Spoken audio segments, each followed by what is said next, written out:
You're listening to UFO Undercover with your host, Joe Montaldo, right here on the Paranormal Radio Network.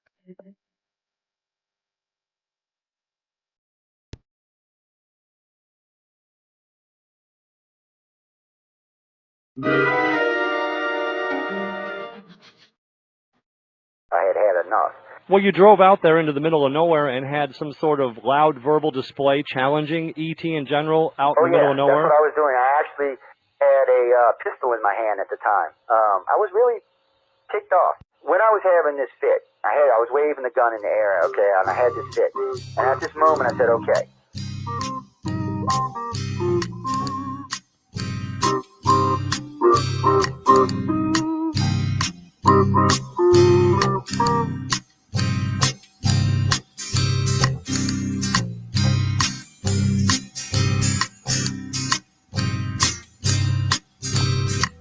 He was a Louisiana man named Montaldo. Folks around called him Six Gun Joe. Worked with Madman Joe, you know, investigating UFOs. Out for a drive with a gal one night, they stopped to check out the reporting site. When an alien lit right there on the ground, he commenced to throwing his weight around. Now, old Six Gun didn't take too kindly to that kind of thing, especially without Vaseline or anything like that, you know. Seriously. Well, Six Gun looked that critter right in the eye and said, "Any last wish before you die?" Yo, reached for his gun, quick as a twitch, and said, "Fill your claw, you son of a bitch." Now a legend spread across the land about this pistol-waving man. But if you're from space or from Earth below, you don't give no lip to Six Gun Joe.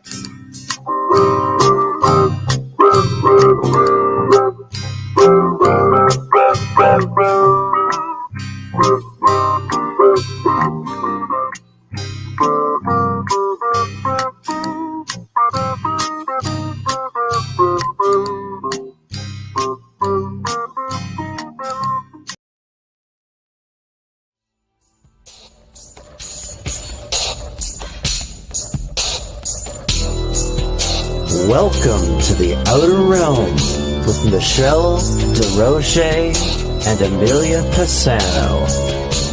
Airing live on the United Public Radio Network, 105.3 FM in New Orleans.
You're listening to UFO Undercover with your host, Joe Montaldo, right here on the Paranormal Radio Network.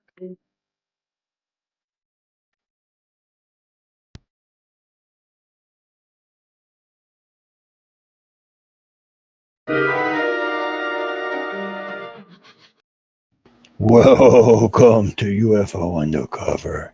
Boo. Yes, good evening. Boo. Oh, the weirdos are around. What? Oh, hey, welcome back, everybody.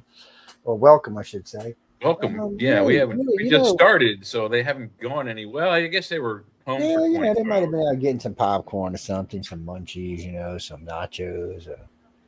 something nasty, Yes. something smoking. They might have gone to the theaters and watched the latest. This is Spinal Tap. The End Continues.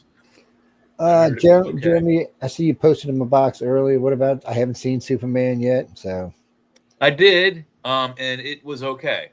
And so, it wasn't great. It wasn't fantastic. It wasn't, Christopher Reeve's version. I get. Oh, it was good. It was good. I get it was this. I get it was that. And the last two people I talked to said, well, at least it wasn't woke. I'm not even sure what that was supposed to mean. It wasn't, and they were saying that it was. That there were some wokeisms in there. And to be honest, Superman's one of my favorite. I don't like him because he got his powers for free. Didn't have to do anything. Spider-Man, he got his powers for free too. He didn't have to do anything for them, but he didn't want them.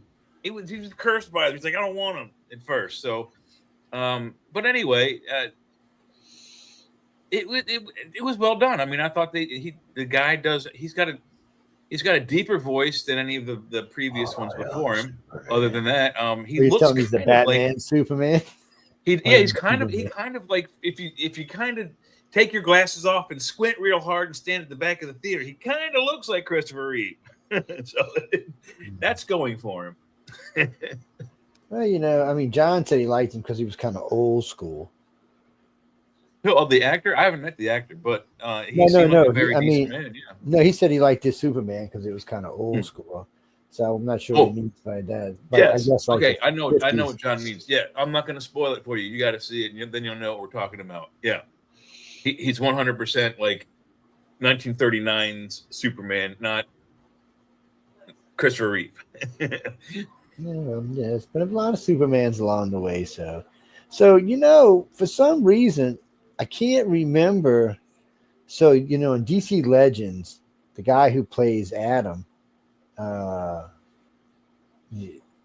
billionaire who plays Adam, he played Superman, a couple of Supermans.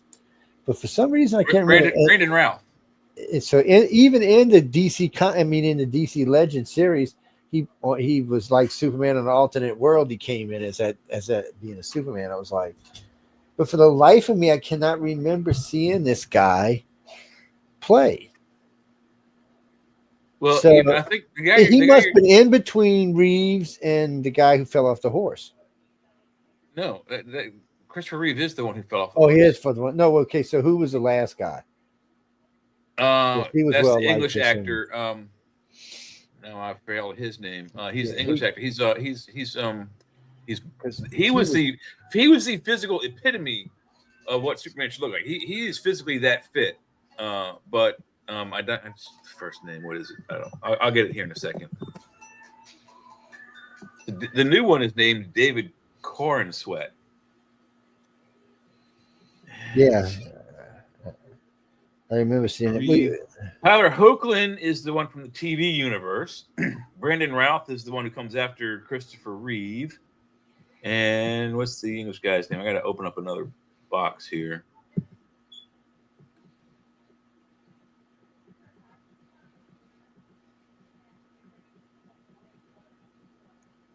Where the hell is it? There are so many Supermans. I'm getting all the cartoon dudes right now. Henry Cavill. Henry Cavill was the most recent one before this guy. Yeah, so we'll see where he fits in. Just I don't know who my favorite was. Physically fit looking, he looks more like again the Christopher Reeves, but voice wise, he's more Batman. Like he really is more Batman. Wait, so how many superheroes did he have with him? I heard he brought in backup. So, well, there's a few screenshots with Nathan Fillion, the actor Nathan Fillion playing Guy Gardner, Green Lantern. I don't know her secret identity's name, but the Hawk Girl is in it, and Mr. Fantastic, a guy I'm not really familiar with in the DC universe, but the guy who plays DC Mr. Fantastic or Mr. Terrific was pretty good. It was a really cool role. As long as everybody's having a good time, that's all that matters. Yeah, I think you'll like it. It's available on Disney now if you have Disney or Hulu. Actually, Jim, we were just talking about the new Superman. Well, I know it showed up on my Max the other day. That's why I was asking. And before anyone in the audience criticizes me or Joe about talking about Superman, number one, audience question. Number two, he's an alien. That's right. He's a fictional alien, but he's an alien. He's not human. He's from Gotcha. Krypton, man. He's from Krypton. What was cracking me up, I was listening to the guy who's playing Lex Luthor, hero worship, the Superman guy. He is awesome. So, but this is so funny because the only and best Lex Luthor ever.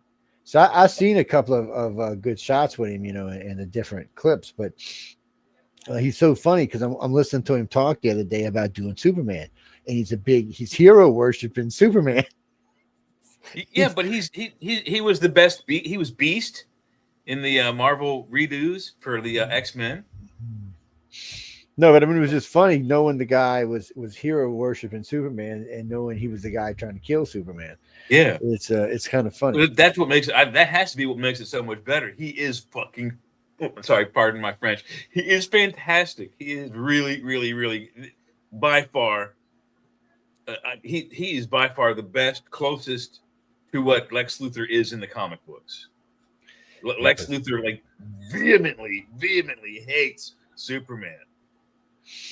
And Superman's so cute. Really well. Nicholas Hoult.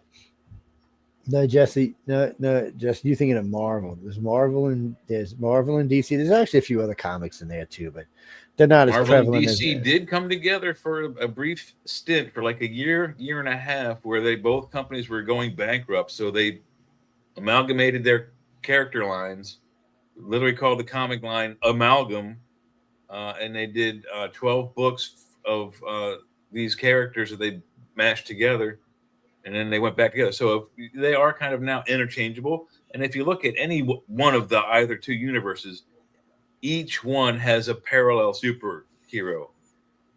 Well, not exactly. They have some very, very. Yeah, they do. Not really. Not really. You can see it. First off, there's no Superman in Marvel. They're just not. There's nobody. Captain Marvel, dude. Captain Marvel is Superman. No, Captain Marvel is not He's Superman. Powered Captain by the Marvel. universe. Well, first He's off, the Captain same Marvel. thing. Captain Marvel is actually, and now is a female anyway. So, but it's not the same The thing. original one was a dude, though. But it doesn't matter. He still doesn't have full superpowers. She was defeated. If you remember the comics, she was defeated several times. So the thing of it is, she's good, but she's not that. And actually, if you're going to do that, Jean Grey is more powerful than she is. It's Jean Grey eventually is more powerful than even Superman. I mean, I think she would destroy Superman too.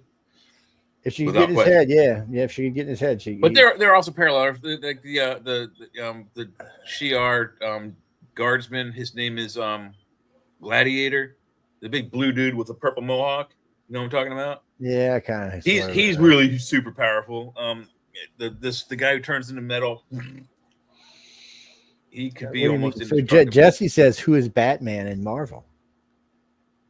There's no Batman. Batman in Marvel is actually Spider-Man. He's the closest. No, he's not even a billionaire, man. He knows he's not. Thing. He's not. No, he's not. And no, Batman has no superpowers. Remember that. None. They gave him one. DC finally gave him one. He has the superpower of a hyper. Oh God, what is it? He's on crack. In other words, man. No, they actually gave it to him. It's like hyper reasoning brain or hyper. Well, the last couple of Supermans, he's pretty old, man. He's like, man, just shoot me now and be done with it. Yeah. He's Superman and Batman. If they were real people, Superman would not have aged much because of his longer lifespan. But and the fact the sun regenerates him. Superman would probably, if he stayed on Earth, would probably not age beyond like the age of like 30, 35. Besides, he'd had to kill Batman by now for trying to kill him so many times. So. Yeah. Actually, in the comics, guys, Batman tried to kill Superman a couple of times. Yeah. Yeah. He would have killed him. He almost killed him last time in the damn movie. Mm-hmm. It's Batman's. Well, I mean, he actually had killed him, but he had to stop trying to kill him to have him help kill the giant monster that also needed the kryptonite weapon. So, in essence, yeah. Yeah, and only because Superman didn't want to kill Batman. It's just a sad story. What can I tell you? It's what do you mean? Who's the better out of what? Actually, right now, if you had to do this, DC's producing much better TV shows than Marvel is, and Marvel's movies have been selling more. Mhm. Don't get me wrong, Wonder Woman was Yeah, great. it's All the Wonder exactly the Womans opposite. were good. It's like the old comic book days. In the early days of the comics, DC had the really, really good artwork and the good pens and inkers and the good publishers. Their ink didn't bleed. It didn't have lots of misprints, but their stories sucked. Marvel had really good writers and shitty artists and bad publishing, and that combined with if you have a good story and really bad artwork, you're going to sell more. The other guys who had really bad stories and really good artwork, they didn't sell as much. Marvel has always been a little bit more of the leader in the front there, but that's kind of the way that the industry has gone. Is there's those same parallels right now. Marvel TV shows stink compared to DC's TV shows, and then you go to the movie side, DC's movies kind of stink compared to Marvel's. They're not making as much money. With the exception of the last one, that last Marvel movie sucked. It's I haven't seen it yet. No, what do you mean the final one when they went and killed what's his name after he killed half the world, half the universe? Oh yeah, that's the Infinity War Part 2. That fucking movie sucked. What are you talking about, Jesse? No, we're going to talk about UFOs in a minute, but you're talking about the Black Panther. Black Panther was fun. I liked it. Oh yeah, he was fantastic. Now I haven't seen this second one, so don't ask me. So I haven't seen it. So I've seen lots of previews. I've probably seen the damn movie, but I'll get around to watching it one night. I like the guy who was Black Panther in the first one. I'm not really happy with the scheme of the second one, but I'll watch it eventually. Yeah. Well, I might like it, I might not. You'll know if I don't like it. You'll know if I like it whenever I watch it. Supermans are Supermans. You're gonna like Superman no matter what. You might like one more than the other, but they're just Superman. That's all they are. And how many times have they done the start of Superman? What, 6 or 7 now? Maybe 8. Well, yeah, this one doesn't really go into his origins at all, which is good. No, it reflects back on where he's from, certainly, but it's not like, let's shoot the baby to the moon. It's not like that. Because they like to do that at least 4 or 5 of them. Yeah, they've done it quite a bit. Yeah. Nah. Who you want to play? See, play Superman? Who? The Bond guy? No, the Bond guy couldn't play Superman. No, Daniel Craig. No, he's too skinny. Yeah, and he's blonde. Yeah, he just wouldn't make a good Superman. He has the right color eyes, but the wrong color hair. And the wrong color. Well, I mean, Henry Cavill had the wrong accent too. Well, I don't know. This guy will get at least 2 movies, maybe 3. More, I mean. And well, let's hope, yeah. He might, But there's always going to be somebody out there ready to play Superman. As long as they don't go woke, Superman will stay around. What are you talking about?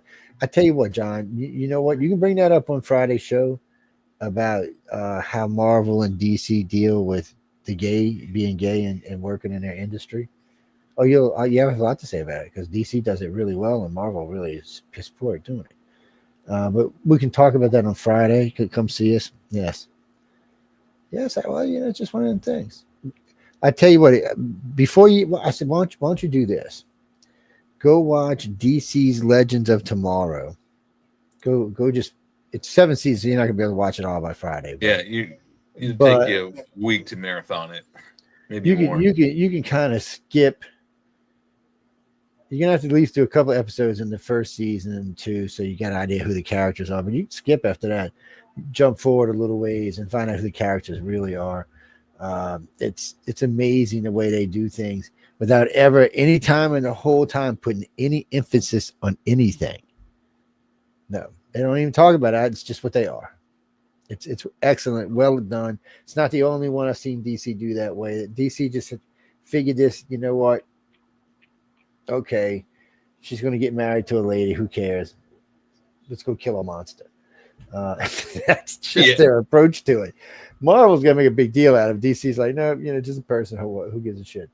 I mean, the only thing good about the one Marvel TV show with what's the Scarlet Witch was it brought back some memories of how TV was 30 and 40 years ago. even 50 years ago.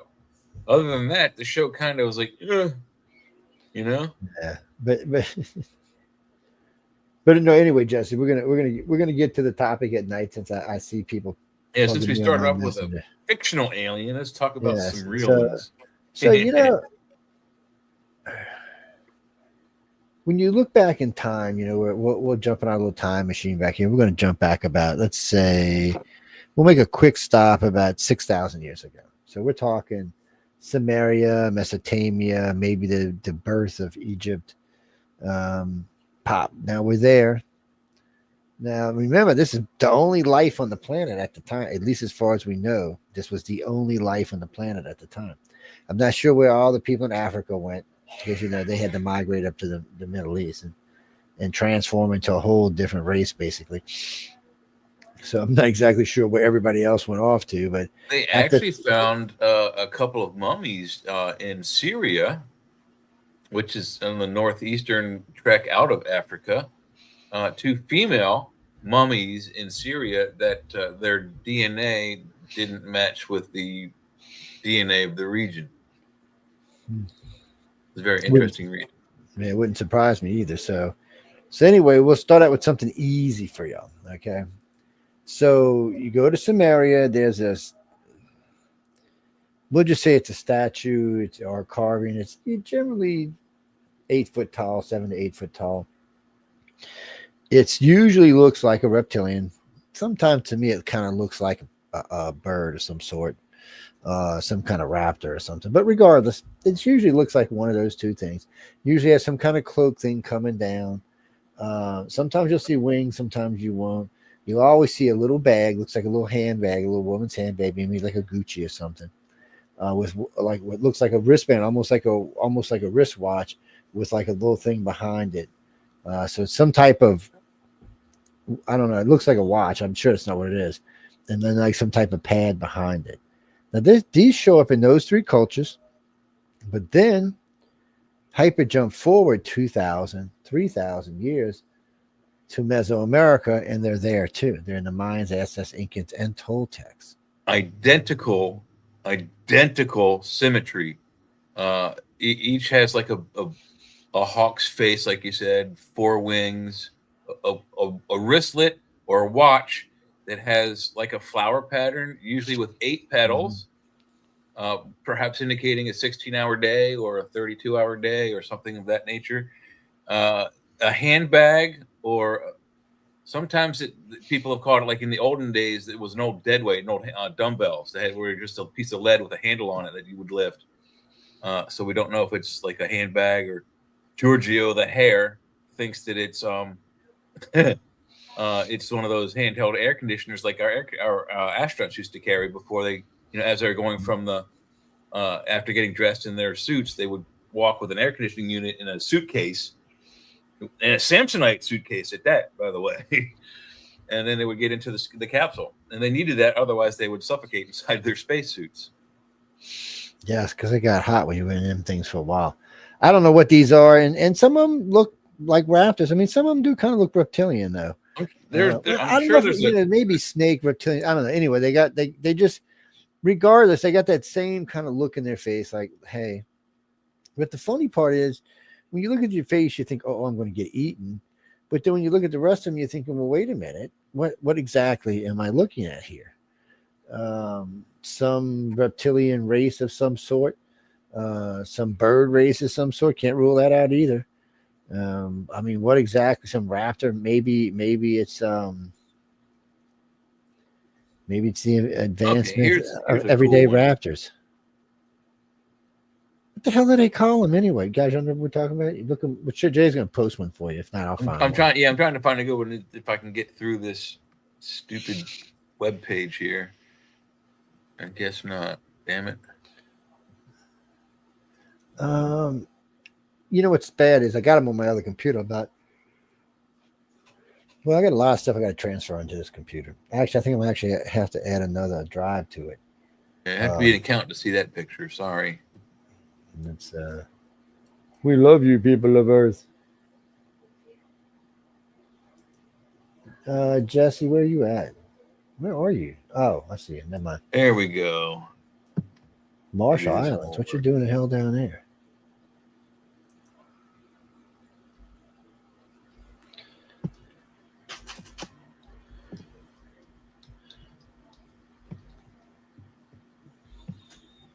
There we go. Okay, I've got not. I don't have the comparison pictures, but I have the chief god of what is technically the way they pronounce their name, their species or their race or whatever you want to call it is Anuna Kene, and we've bastardized it into Anunnaki. But this is allegedly a bas relief carving of Anu, the chief god. And let me go back to that page here, and I can't really make it any bigger. That's just the best I can get you. But this is a bearded man with sort of a dreadlocky, would you say, Joe? Wait, hold on 1 second. I'm kind of in another window at the second. All right, let me jump back. Okay, all right. Now say that again. Hey, see, this one just looks like a man. Let me blow this up. Yeah, this is Anu himself. It's a man's face, kind of either braided hair and beard or dreadlocky. He's got a set of wings. His robe represents another second set of wings. There's the handbag in the left hand, the wristwatch on the right wrist, and then, well, they also have something around the left wrist. We don't know what that is. And then this is either an avocado or a pineapple, it's been called. Or maybe it's like a stone of some sort. Yeah, but it's usually scaled, like a scale mail or scale armor. So it's like they call it either a pine cone or a pineapple. Yeah. Maybe his skirt should have been a little bit longer, man. Maybe, but then he also has this scroll right here in his waistband. But that is Anu of the Anunnaki.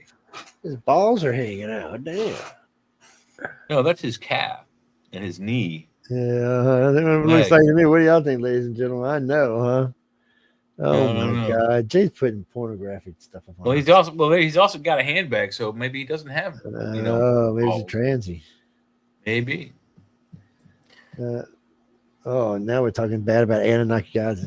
Be sure you beam Jay. We're dead. Yeah, we're going. We're going to the Anunnaki version of hell. Yeah, be sure y'all get Jay. Leave me out of this. What are you talking about, Christopher? Yeah, so what is Mesopotamia today? It's Syria and Iran and Iraq, that region. Yeah, it's a pretty big area there.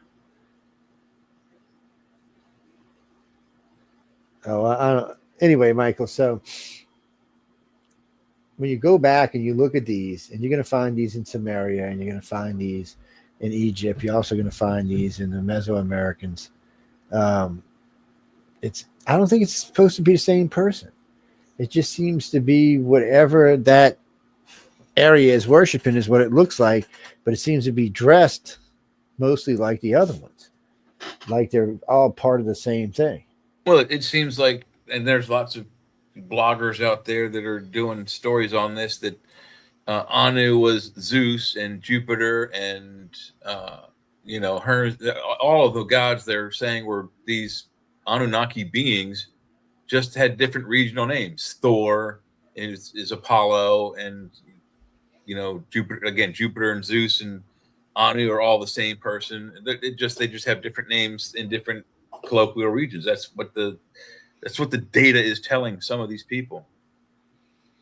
It's Jeffrey, what are you talking about? Mesopotamia is an interesting time. Very. It's the beginning. The government with which we rule this country was actually developed by a man named Hammurabi, who came from that very region, and he got his ideas from the guy just before him, who was actually a tyrant. No, John. Mesopotamia is supposed to be the birthplace of man. Mm-hmm. It is. I should say birthplace of civilization. Let me correct myself. Well, it's also where they suspect that the actual Garden of Eden, if there was a place, that's where they suspect it is through biblical, just like what's his name, Heinrich Schliemann found Troy through biblical references or text references in books. Through biblical references and Torah and other Talmud type references, they think they found a region just between the Euphrates and Tigris rivers where they think the actual Garden of Eden existed. It's under one of the ears of the Red Sea now, but they think that's where it was. It's well, here's a map of it right here, and then let's see. I don't know if I can mess it up. Okay. Yeah, it should be a place where two rivers come together as a cross. It's hold on, I'll pop Again, up. Symbology. It's well, there's a lot of UFO activities in these areas. It's one of the reasons it's so interesting. Way back then and today, there still seems to be a lot of interest in the area. Allegedly, Joseph followed a star to bring Mary to Bethlehem to a specific spot, that manger that this light hovered over, and that's where Jesus was brought into the world. Okay, allegedly. That's an alien story if you ever have heard one. I know. Okay, there y'all go. Let's see if I can make it bigger. Oh yeah. The green, I believe, is Mesopotamia. Oh, there's Leah. Yeah, the green part's yeah. There's two rivers, the Tigris and the Euphrates. So where did my big fat finger go? Hey Leah, what are you doing, sweetie? He's driving. I'm driving. I have to go to the hospital tonight for a sleep apnea, like a sleep disorder study. Oh. You know, when you're an alien and you're an abductee, when you go to these studies, things can go crazy. Shit can start floating around the room and shit. Well, apparently the last time I did it, it was a take-home study, and they sent me home with this weird contraption that was supposed to log my sleep patterns, and it claimed that I slept for a full 8 hours, and I know for a fact that I didn't. I was up and down that whole time. Maybe you weren't. Maybe you were dreaming you were up and down. See, no. You might have I been. couldn't sleep that night at all, so anyway, I had to go into the hospital to do one in the hospital. Yeah, we might not see Leah again, guys. They may keep her for a while. They may have a special pink room for her. Yeah, they're gonna be like, nah, she can't. We're committing her. We're just gonna keep you for a coffee stay. For 48-hour evaluation. Yes. Yeah. I've done a couple of studies over time. The doctor always tells me the same damn thing. He said, we just consider you a healthy insomniac. I'm like, really? He's like, yeah. He said, because it doesn't seem to affect your body or your mind. He said, so. Yeah, because it's too late. It's already been affected. No, he's just like, he's honest. But he said, some people just don't need 8 hours. He said, maybe when you get older, it'll just catch up when you start sleeping 16 hours like a cat. I'm like, all right. Yeah. I said, Big cats do sleep about 16 hours a day. Lazy shit. Hey, they're up for those 8 hours at night, though. Yeah. And for those 8 hours. Not my cat. I'm talking big cats, Lee, like lions and tigers and bears. Oh. Yeah, they're definitely not. I mean, cats in general, even domesticated cats are nocturnal, aren't they? Yeah, but cats will sleep as much as you, especially if they have food readily available. They'll sleep as much as you let them. Well, but also they'll also tend to pick up the patterns of the people they live with. So when you're away from the house, they'll do whatever they feel like. But when they'll get used to your sleep patterns eventually and start sleeping when you do and being active when you're not home. I just take the squirt bottle out and squirt her. Yeah, they're cuddle bugs. Ooh, cats are stinky. Some of them are. Oh yeah. True. Very true. Stinky old cats. The dogs are stinky too, though. Not my dogs. My dogs smell like pretty. They smell pretty. Your dog smells like pretty. Your dog smells like sauvage. It smells like pretty princess is what it smells like. Or tacos. Macho man Randy Sauvage. Now unless it's dinner time and then they smell like whatever they got their face in at the time. But They're little girls. They have to, they had little bows and had their little perfume on and stuff, their little dress and stuff. They're spoiled. My dogs are not allowed to be dressed, by the way. It's no rule unless it's freezing outside. It doesn't happen.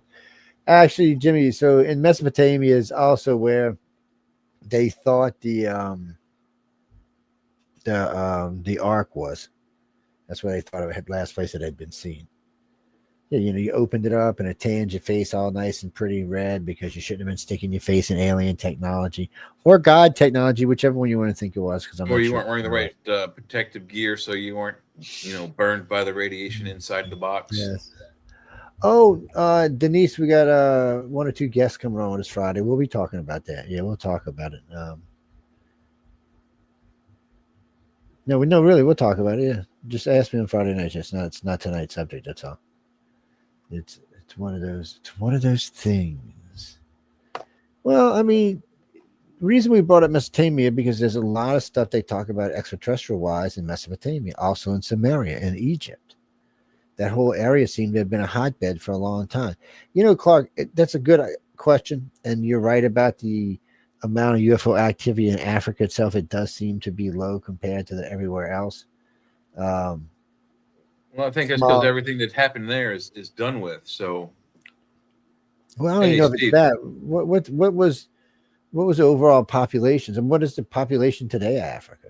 It's very small, but I think whatever experiments were being done there have concluded, and whatever, if you want to take the out of Africa theory to, it's penultimate, then that's where, life began, is somewhere in Africa. Well, no, I don't think so. We think it happened in Mesopotamia.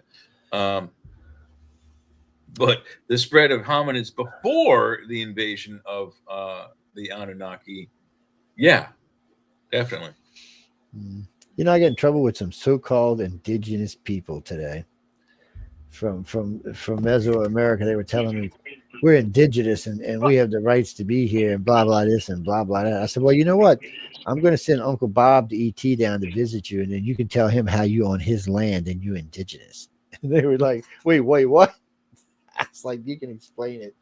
I said, but you can't be indigenous. He's like, why? I said, because you came over in the land bridge. I said, how can you be indigenous if all life on this side of the world crossed by coming over the land bridge? You're not indigenous. You're just like the rest of us. You're an invader. And yes. Yeah, but we did it best. Because we're evil. No, I'm just teasing people. There's just so you start looking at the different things that look extraterrestrial back then. You jump over to Egypt. I mean, the stuff is everywhere. Everywhere you look in Egypt, it looks like there's something extraterrestrial in there.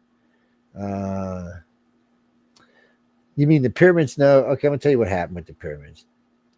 Jay and I had a bet, so we built a time machine. We leap backwards in time, showed them how to build the pyramids, jumped back in time, lost the technology for the time machine.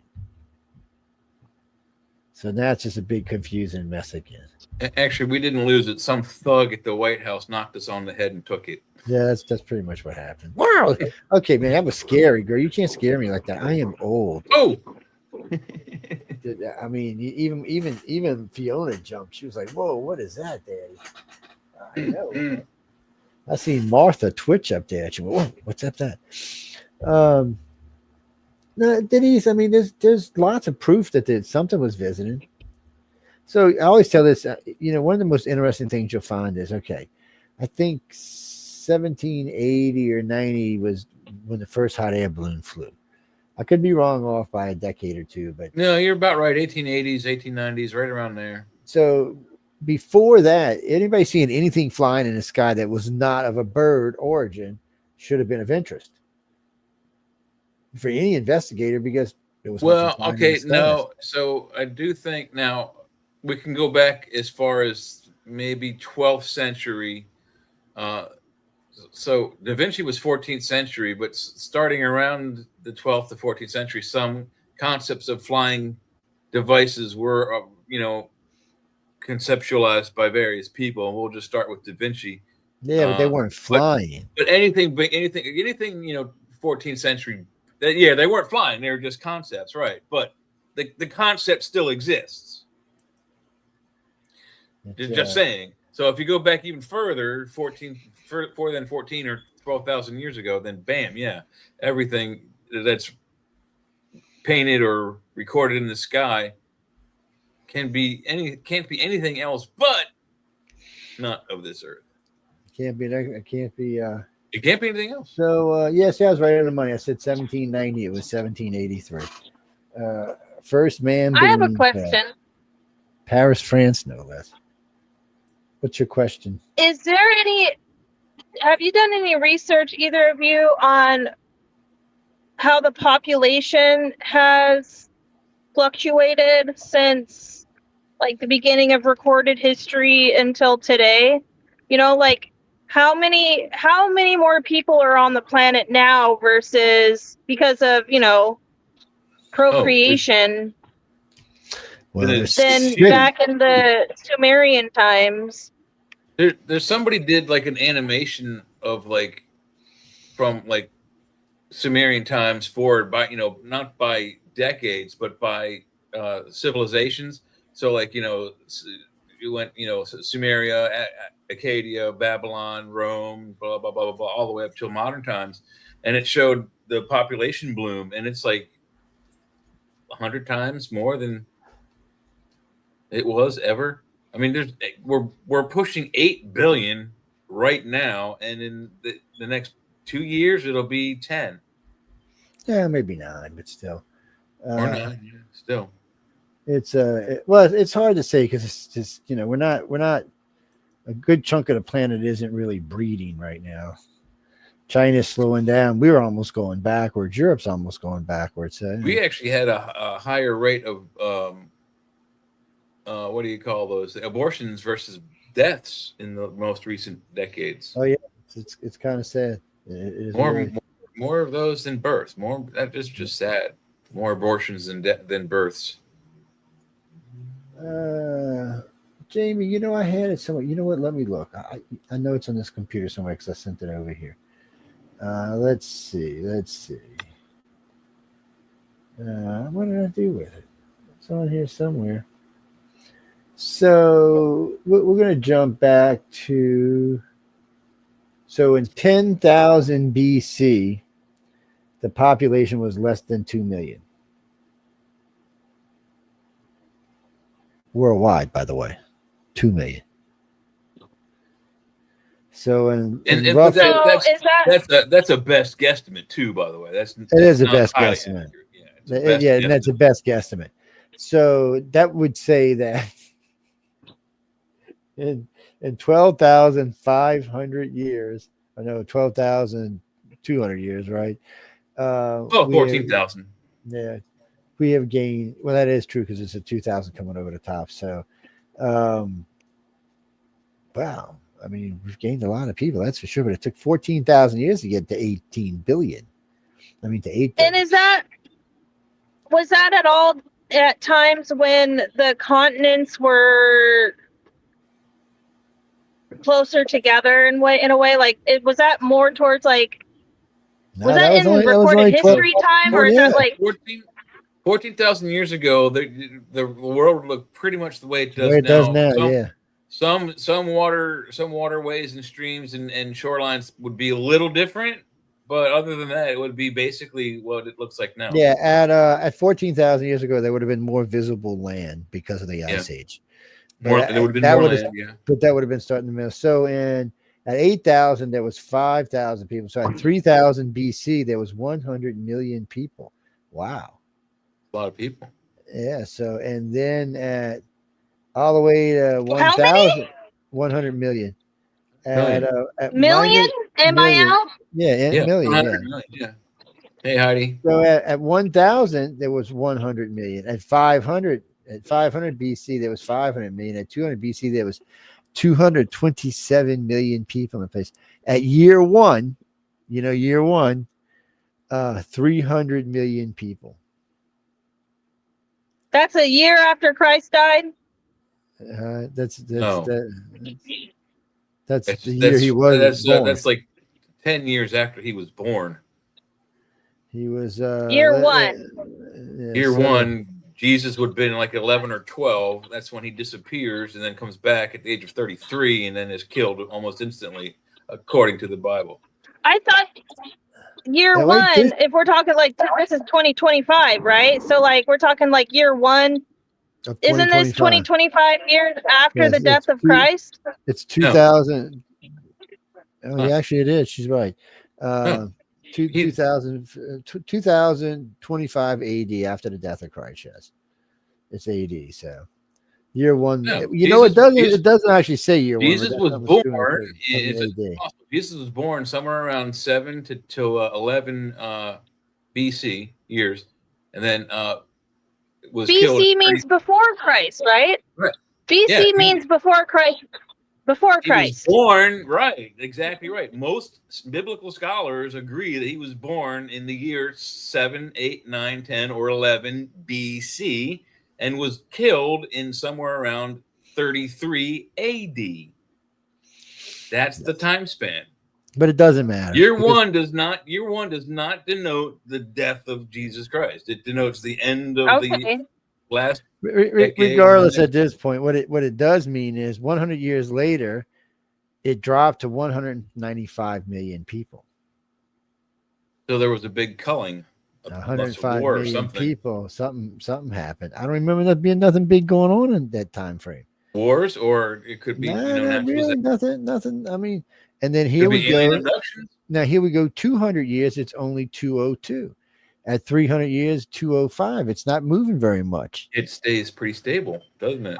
400, 209, 500, 210, 600, 213, 900 AD. Wow, 269.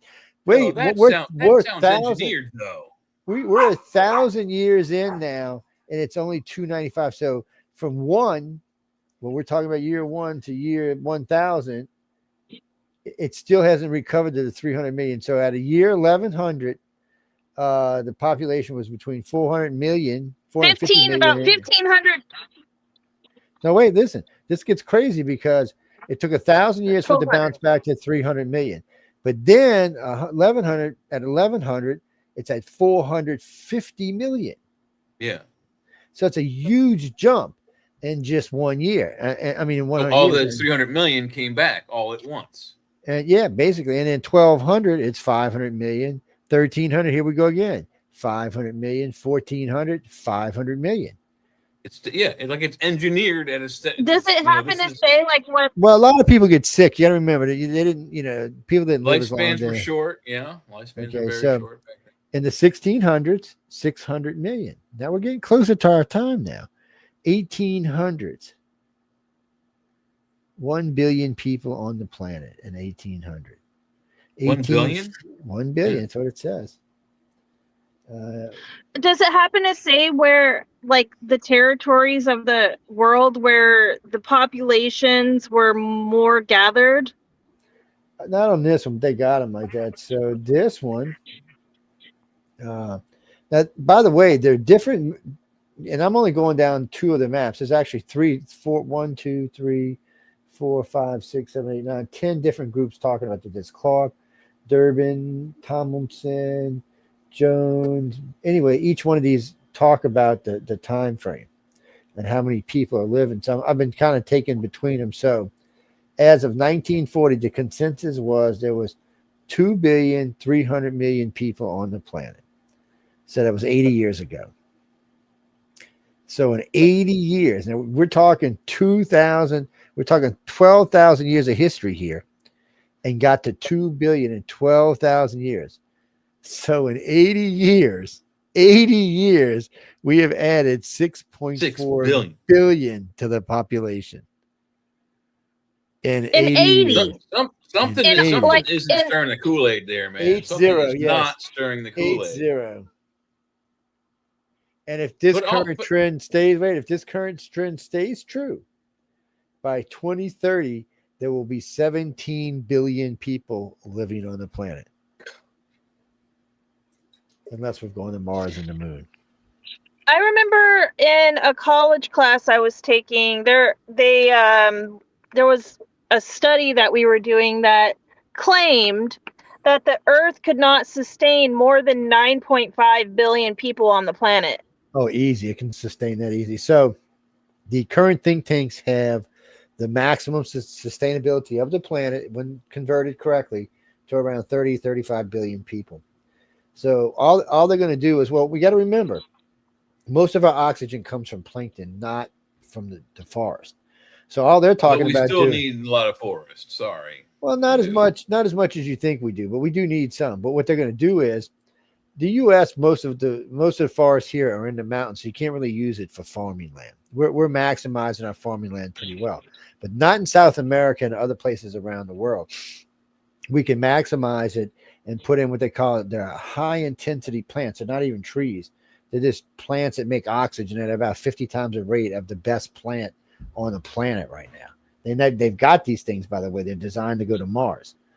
So they'll use those and they'll convert all this other land into growing food. We'll start beaming down energy from space. We'll either use helium-3 or we'll start putting microwave systems in space. By the way, the Chinese are fixing to put one up in just a couple of months. Yep. They're gonna beam down as much power. Wait, what? You broke up. You're breaking up, Leah.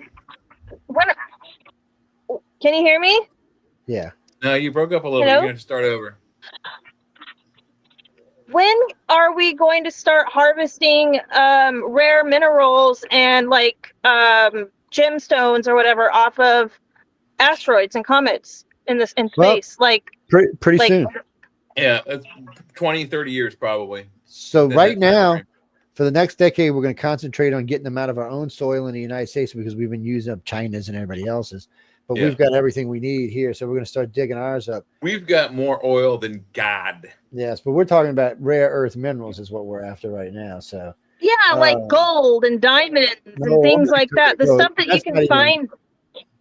They don't even consider that rare earth mineral. Yeah, it's going to take us, another 20, 30 years to get that kind of space infrastructure going. So what you're going to see here in about 10 years or less, you're going to start seeing a fleet of ships going back and forth to the moon and to Mars on a regular basis. Elon's already got them designed and ready to go. His spaceship, his Starship now has passed the last 4 tests. Probably a year, he'll take the first one and send it to Mars. What's going to happen is they're going to send 30 or 40 of them. Those are going to probably stay there, at least the first ones. That'll be part of the colony. That'll be part of the robotic system. Yeah. That'll be part of the shelter infrastructure. Yeah. Yeah. And then they'll leave a 22 those or it's a 22 or a 23-year-old woman has been named as the first person to go to Mars, basically. Well, now she did that. She got to actually go. It's as far as I know, we ain't sent nobody to Mars yet. Oh, we have. I mean, but she's been named as like she's the first one on the list. Well, we'll see. Yeah, we'll see. Eli and I got a deal. Eli and I got a deal, so she better not be first. I'll have to take him out, man. But it's but anyway, his goal is to have no less than 100 ships going in each direction. That's 200 ships going in each direction all the time. Yeah, simultaneously. So one for one, one's coming and one's going. His goal is if he does what he says he's going to do, he'll own half the territory in Mars in less than 50 years. And it'll be his because they're going to go just by the Wild West. If you can fence it, it's yours. He's going to go full out 007 Drax on our asses. Plus, by then, he'll have almost 60,000 Starlink satellites surrounding our planet. I was about to say, he's already done it.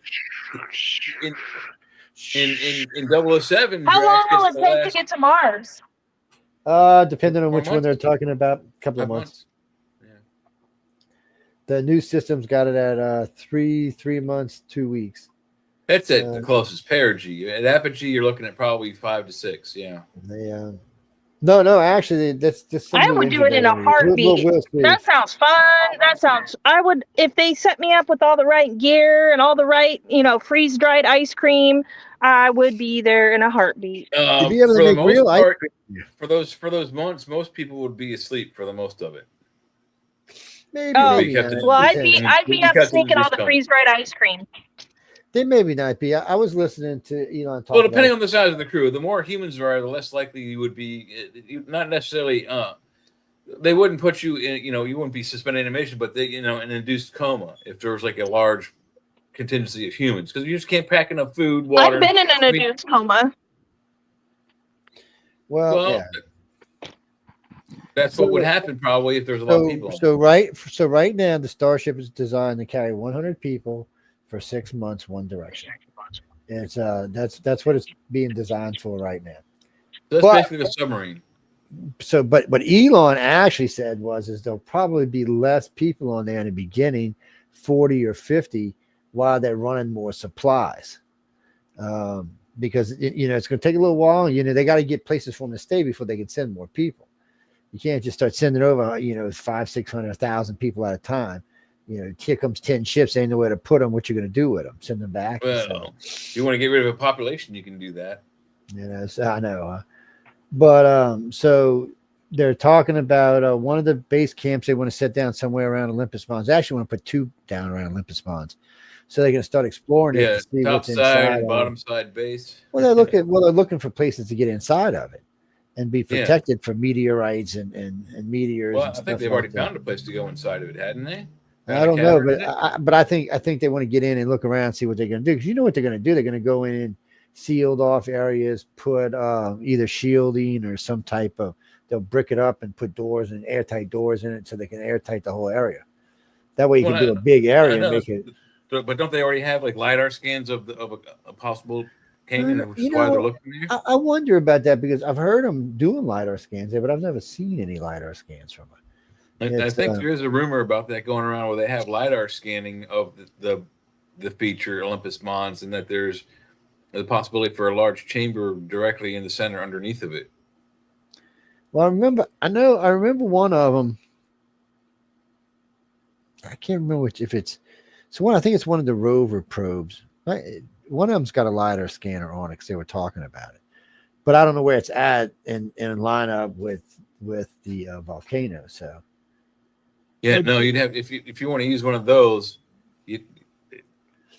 Unless does that thing fly? I don't think it does. It's on the ground, so that thing, if it has LiDAR, it's for looking at like mountain. No, I'm talking about its home satellite. So when they send a rover over, they always send a orbiter with it. And there's an orbiter that stays in orbit all the time, monitoring the planet, and then there's the rover. It's a package. And it's also a communications relay too. Yeah, it is. It's a communications relay too. So it's so that way it also stores stuff as well. Yeah, it has a LiDAR on it, because they've been talking about scanning the ice caps and seeing if they can find anything underneath them. And they've been talking about scanning Marina Valley to see if they can find anything in there. Yeah, and they did also, didn't they also they did 2 or 3 passes on Cydonia on the face on Mars, and using LiDAR that they kind of erased the face with it. That's what. They pretty much erased the face with it. It's but it didn't erase the pyramids. No, or the what looks to be or the city complex. Yeah, it didn't erase any of that. Well, it's not even that, Jesse. It did erase the face, but the slopes of the face, that weird where it's kind of square in the back, rectangular in the side, and round in the front, that was all still there. So it was some type of pedestal or base for something, probably some kind of building, but. They're going to definitely find ruins on Mars. I don't have any doubt about that. And I think what's going to bother everybody the most is some of those ruins are going to look like stuff you see on this planet. Pyramids, obelisks. I think our ties to Mars are much. I've been on record for 30 years saying our ties are much closer to Mars. Yeah, than I agree. Speaking of Mars, what is this about finding solid proof that there was life on Mars? A couple weeks ago. Yeah, that's it's about the 4th time they've announced something like this. This is something they found in the bottom of a spring bed or a riverbed. They didn't say which one it was, and it had some type of imprints of life or pock marks of life. It was a fossilized bacteria on the surface of Mars. I mean, does that actually prove that? I mean, I can see how some people, but not intelligent life. Well, it doesn't. Well, how do you know? It doesn't matter if it's I mean, intelligent or not. are they Well, capable? So no, Are but they I agree. It capable doesn't of prove. arithmetic? Well, no, it doesn't mean it's one cell animal, two cell animal. It doesn't mean it was intelligent life. But remember, according to our own science, we came from one cell animals. yeah. What's according to our So science the is not life. building blocks of life. Well, Basically, they no, they're found the alive. building blocks of No, life. no, it's alive. It's just not. It's just like any bacteria running around on our planet. You know, it's all it is a bacteria of some sort. You know, could Do have done any bacteria number. have feelings? As No. far as I know, they don't. But you know, I'm not small enough to talk to a Oh, bacteria. yeah, we don't live on that level. Hey, Herb, the They bacteria prob- got feelings. But Yeah, I they got probably feelings, don't because man. they don't Yeah, have my they don't have feelings, a brain. shit.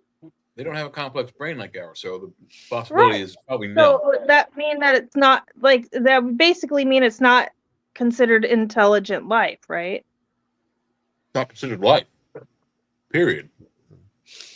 But anyway, it See, was when some they type say, of "Oh, life, we found life on Mars. We found life on Mars," I'm expecting like a dug up, buried civilization that was, flooded over well, who bazillions of who do you years think? ago or So something. who do you think came in Windex the rover?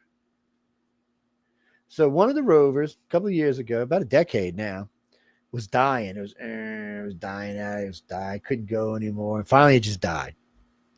And that was it. The rover was dead. And then the very next morning, the rover was working. Everything was working. Everything was perfect. So they scanned it to see what it looked like. It looked like somebody had gone out there with one of them little dust brooms and some Windex and cleaned. Even the wheels were clean. The whole thing was sparkling in the sunlight. It was crazy. It looked like somebody went and cleaned this It thing. was like the Junkions from Transformers came in and fixed it all up. Yeah. It was insane. It's still working now. It was. But C3PO. They said it was a not only dirt that, devil. Leah. One of the two Voyagers that we sent, one of them is outside the solar system now. I think it was the first Both one. of them are out. Both of them are out. But both of them are out. But I think the first one that left us, it went down. I mean, it went offline, 100% complete. NASA lost contact with the thing when a certain panel on it was damaged or destroyed. Damaged or destroyed is the data that NASA got. And I don't know how many, a year or so went by, and that satellite, Voyager 1, came back to life. It had been gone. Since it had lost power and it was damaged. It went off course, of course. But now it's back on power. It's repaired. The damaged system that was damaged or destroyed is repaired. How does that happen? And it's back on course, on its original course, and it detects a radio signal from a planet immediately after that. So that's a weird coincidence how two of our machines far away from our planet failed to operate, then started to operate again. Seemingly Voyager repaired. 1 still got some time. That is not a coincidence. Voyager 2, they had to do some more repairs, and they've had to turn some systems off. All the systems are still on Voyager 1. 2, though, they said it's not got much longer, maybe a year or two, and it'll be gone. It'll just be a big hunk of steel floating in space with a gold disc saying, "Please come visit Earth and probe us." Can't believe they did that, man. I mean, why don't y'all send us with a map pointing directly to where the damn satellite came from, so they can come right here and kill us? Oh, I didn't even see you in there, Heidi. Sorry. It's I'm not even buying it, man. Well, so wait, you now guys. I was going to ask. So wait, is this now? There's a fourth interstellar object in our yes. There's another. What? Okay, and yes, there's a new stellar object coming this way. It's got some weird numbers. And it's supposed to be bigger. Yes, it's larger, and it's exhibiting. I forget exactly the wording, but atypical behavior in gravitational fields. So is it a possibility that these interstellar objects that are popping up out of the blue could have just like always been lingering around and we didn't have the high power technology to detect it until recently? Not these. No, somebody's throwing shit at us. These are going to leave the solar system and never come back. So it's very strange. Now they could all came from the same place, and it could make sense that they're coming in the same time periods, because if it was a disaster of some kind or something, there were a group of them flying together or something. But if I remember right, two of them were coming from near Vega, one was coming from somewhere else, and I don't even know where this fourth one's coming from. But none of them are supposed to be close by, millions of years and stuff. Oh, it took them to get here. They don't know. Wow. Ouch. Well, you guys, I'm going to get ready for my sleep disorder study. Go get ready. Sorry, I have to skedaddle. Tell them no handcuffs allowed. Them doctors are weird, man. Tell them no handcuffs allowed. It's a good luck on it. Well, maybe you'll sleep good. You never know. Maybe you like, sleeping when people are watching. No, they're not going to be watching. They're just going to hook me up to a bunch of sensors and and sit behind that monitor and watch you. They're going to monitor my heart rate and my breathing patterns. That's a boring job. Monitor my heart rate, my breathing patterns, and what stage of sleep I'm getting into, whether or not it's REM sleep or deep sleep, stuff like that. Okay, off to all the contactees listening out there and all the abductees listening, think abduct Leah. Right smack in the middle of the sleep study, abduct Leah. You went completely blank for 4 hours. I mean, your heart stopped, your brain stopped, your breathing stopped. What happened? You were in the bed. We couldn't wake you up at all. Abduct Leah, people. Come on. Bob, go tell your buddies. Abduct Leah. They'd be like, you have extremely severe sleep apnea. Yeah. You should be dead. Yeah. I don't know. Well, I hope you guys enjoy the rest of the show. I'll catch you. I'll catch you this weekend. Yep, Friday and Saturday. All right, cool. Yeah, we got some guests coming on Friday. Well, shoot me a link and I'll stop in and say hi. Well, okay. Go to sleep. Go to sleep. All right. Good night. Good Bye. It's maybe we should have sent her a lightsaber to sleep with. Yeah. Make her feel more comfortable. It's like a nightlight too, Yeah. Cut your doctor's fingers off with it. It's like, well, it's a nightlight and a white noise machine, It's like, the waves of the ocean put you to sleep. So you get them. What's that? The hum of the lightsaber blade. I have Yoda down here staring up at me. Yoda, what do you want? I should have named you Yoda. You look just like Yoda in the face. I painted her face green. She looked just like Yoda. Yep. Barry Lee Lewis. Hey, Barry Lee Lewis. Where are you at, Barry Lee Lewis? Oh, Cayman Island. Oh, you the other Barry. Yeah, from the submarine. Yeah, I remember you. I seen him just I could have been but a couple months ago. He stopped by the room. I said, hi, you still down there working or? We get USOs all the time. People report seeing underwater submergible objects all the time, but I mean submersible actually, but still, it's they see them all the time. But I mean, for some reason they don't get the attention as a UFO or a YAP does. But they should, because most of them, it seems they are unaffected by water, air, and the vacuum of space because they can divert, and maybe even the inside of a volcano, because it seems that they can traverse through these different media, the water, the air, and vacuum of space, without any kind of impediments whatsoever.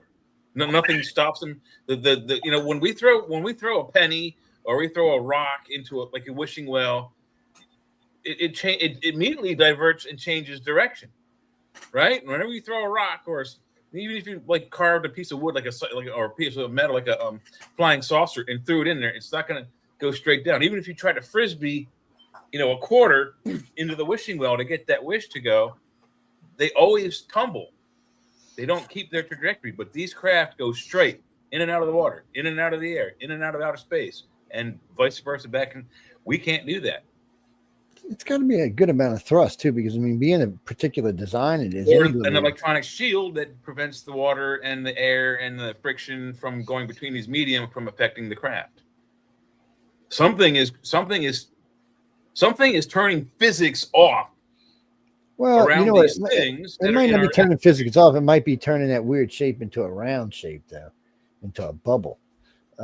Because anything. Okay, let me rephrase that then, Joe. Something in our atmosphere is ignoring our laws of physics. Well, it's called extraterrestrial. and to our very naked eyes. To our naked eyes. There's the video, the Lou Elizondo video that came out. That one of them shows one of these things going into the ocean, and it's like again, it's a bloop. It's like nothing affected it. See, I could see Sean in ancient Egypt right now with his vape in his hand, and they'd be trying to execute his ass. He'd blow out smoke. Fire and smoke, yeah. They'd be like, "What the hell is that?" They would do the same thing. They would do the same thing if we went there with a package of cigarettes and started smoking. Like, oh look, he breathes fire, kill him. No, they used to smoke like cigar looking things. No, they did not have tobacco until the Americas were discovered. I don't think they were smoking tobacco. I think they were smoking something else. It's perhaps marijuana. It's perhaps. What do you mean, Jesse? No, when you have to go actually look at the things, which stuff was on what side of the planet. It gets confusing sometimes where things actually came from. Marijuana was pretty much everywhere, but except the Americans. Hashishes are kind of regional. Yeah, people. Somebody has. You know what? We need to sue them damn Europeans. So somebody in Europe had to bring some damn pot plant over here and cause some trouble. Well, I don't know if the Europeans did it or if it was already here on, because I don't know. Something to do with I know because they used hemp to use for making rope. They actually used marijuana for it too back then because they didn't know the difference. and the sales for almost all the Navy. But I mean, they use that for a lot about that, and that was long before. There are also native, first Indian or First Nation stories of how they discovered marijuana. Was certain deer and antelope and others were playing in this particular flower field, if you will, or this weed field, and when they investigated it, by eating and cooking with it and using it in their tobacco pipes, they discovered marijuana. I don't know how true that rumor is, but that's one of the stories I heard. Hold on, I'll tell you where it was discovered in America. You know where it came from? I do not. Asia. Probably right. Goddamn Chinese invented everything. They've invented weed. They invented firecrackers. They invented gunpowder. They invented the fork, chopsticks, and the knife. And we all use all four of those. Knife, spoon. Yeah, cannabis or hemp plants originally evolved in Central Asia before people introduced the plant into Africa, Europe, and eventually the Americas. The hemp fibers were used to make clothing, paper, sails, rope, and its seeds were used as food. Well, also the oils for cooking oils, like cooking food in, and basically the whole world were potheads, and then you're gonna bitch because there's potheads today after y'all got them high for 6,000 years. It's a shame on you people. Maybe that's why the aliens come to visit, because we got the best marijuana. We got the best weed, man. Yeah. Whatever. It's was it Pete? You mean California? California is a weird place for sightings. Sometimes there's a lot of sightings there, and sometimes there's hardly none. And what most of them are is North California. Yeah. I mean, it seems like the recent ones are near San Diego, but 50s, 60s, 70s, 80s, I'd say the bulk of the UFO phenomenon in North America on that coast would be from like San Francisco up. If you look at some of those maps. Yeah. It's kind of crazy. Oh yeah, I'm glad you sent me that pizza. I forgot about that. So last night I had talked to a friend of mine. I was watching this stupid show about 3-Eye Atlas. I always want to call it AI Atlas, but it's 3-Eye Atlas. And of course, they had to talk about Oumuamua and the other one. And at the end is when he was talking about this new one that's coming in, which I was just looking up a minute ago. It's so they're saying that this AI Atlas has from somewhere 9 objects popped up around it, putting off a power magnitude of 20 gigatons per object. Wow. Well, one of our nuclear reactors make like 3 or 5. This is on a power, and this is 10 of them or 9 of them just kind of hovering around the ship. And it's kind of like, these stories change too much is what the problem is. So at first they said that was Omarosa, Muamua. And now they're saying it's this one. So what's the next one going to say? It hasn't gotten a name. It's got letters and numbers and symbols. Apophis is also the fourth one. It also has letters and numbers for a name, but it's got a nickname. Yeah, but Apophis is not interstellar. I mean, Apophis is from Apophis is one of ours. Yes, yes, from out in the Oort cloud. But well, it doesn't matter, Jim. They could all kill us. It's just AI. 3i Atlas doesn't seem to be coming nowhere around us. It seems like it's going somewhere else. I wouldn't say that so much, Joe. It's coming near enough to us that if it were a device, that it could very easily take sensor readings, some kind of detections of life. No. Actually, for 3 days, the sun's going to be blocking it out from them and us. Neither one of us. They won't be able to see us. We won't be able to see them. Yeah, I was watching it last night. I know. Ain't that some shit, huh? That's if we assume that they have our low level of technology. Or I would imagine the sun would be a pretty good interference, but it might not matter. They might not be looking for life. That's why they might not be passing by Earth. They're definitely making a pass through the inner solar system, but they're not passing by Earth. Yeah, until they see us, and then they're going to change direction. You watch. They've seen us by now. I mean, if they know Mars is there, they know we're there. I mean, we just diverged. Sure that whatever that is, it knows it's here. It's coming by on a sensor suite. It's one of those things. It doesn't seem to be interested in mankind. Yeah, Mish has a good statement here. Very clever tactic going the other side of the sun. That's how most predatory birds hunt. Is they will come up at high noon with the sun at their back, and when they go to attack their prey, when they look up, all they see is the sun. They don't see the bird coming because the sun outshines the bird, and then whatever's looking up is all of a sudden, boom. It's like, where the hell did that come from? And you're dead. Boom. It is a very clever tactic. Birds use it all the time. Yes, but we know it's there, so we'll know where it's coming from. You're right. We might not be able to see it, but we'll know it's over there. We'll just be waiting for it to come out. What's that, Jesse? It's oh yeah, I'm sure they already know we're here. Whoever's on that rock, the new 3i Atlas thing, they know we're here.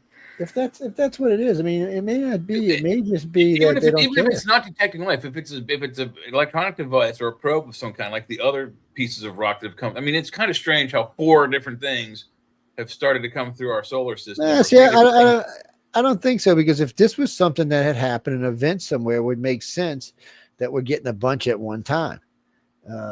Because when shit blows up, it usually sends a lot of shit. We don't know. This might be a prelude, because each one seems to be getting bigger. Yeah, we don't know. There may be something way bigger headed this way, like a piece of a freaking planet or something. Or we could be headed into an unknown, heretofore unseen debris field or meteor swarm. Yeah. So NASA, and I don't know who's going to do it with them, probably Space Command. They're going to try to blow up an asteroid. A meteor that's going to hit the moon. I don't know how big it is, but they said they're going to try to blow it up. Wow. It's an experiment, people. Why not just let it hit the goddamn moon? So I'd rather see it hit the moon. And then, look, we've got an asteroid. I don't know how big it is. 15 billion asteroids. We can send a probe there anytime with a bomb and try to blow one up.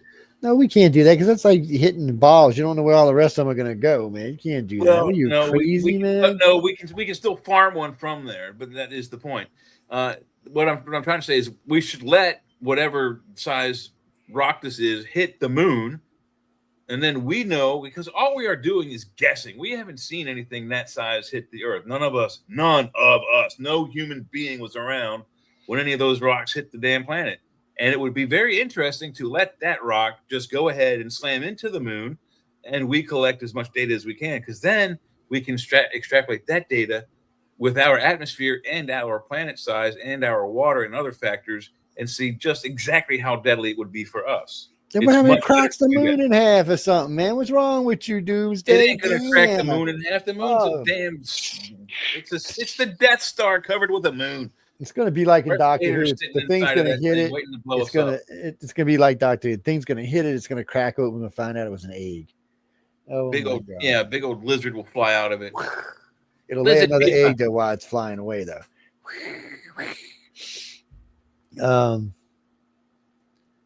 That's what I'm saying. Lee, don't let the thing get crunched up. We need to blow. It's not even that. We need something that's headed towards us, so we can see what it's going to take to get there. Moon's only what 200,000 miles away or something. So 999,000 miles, I think it is.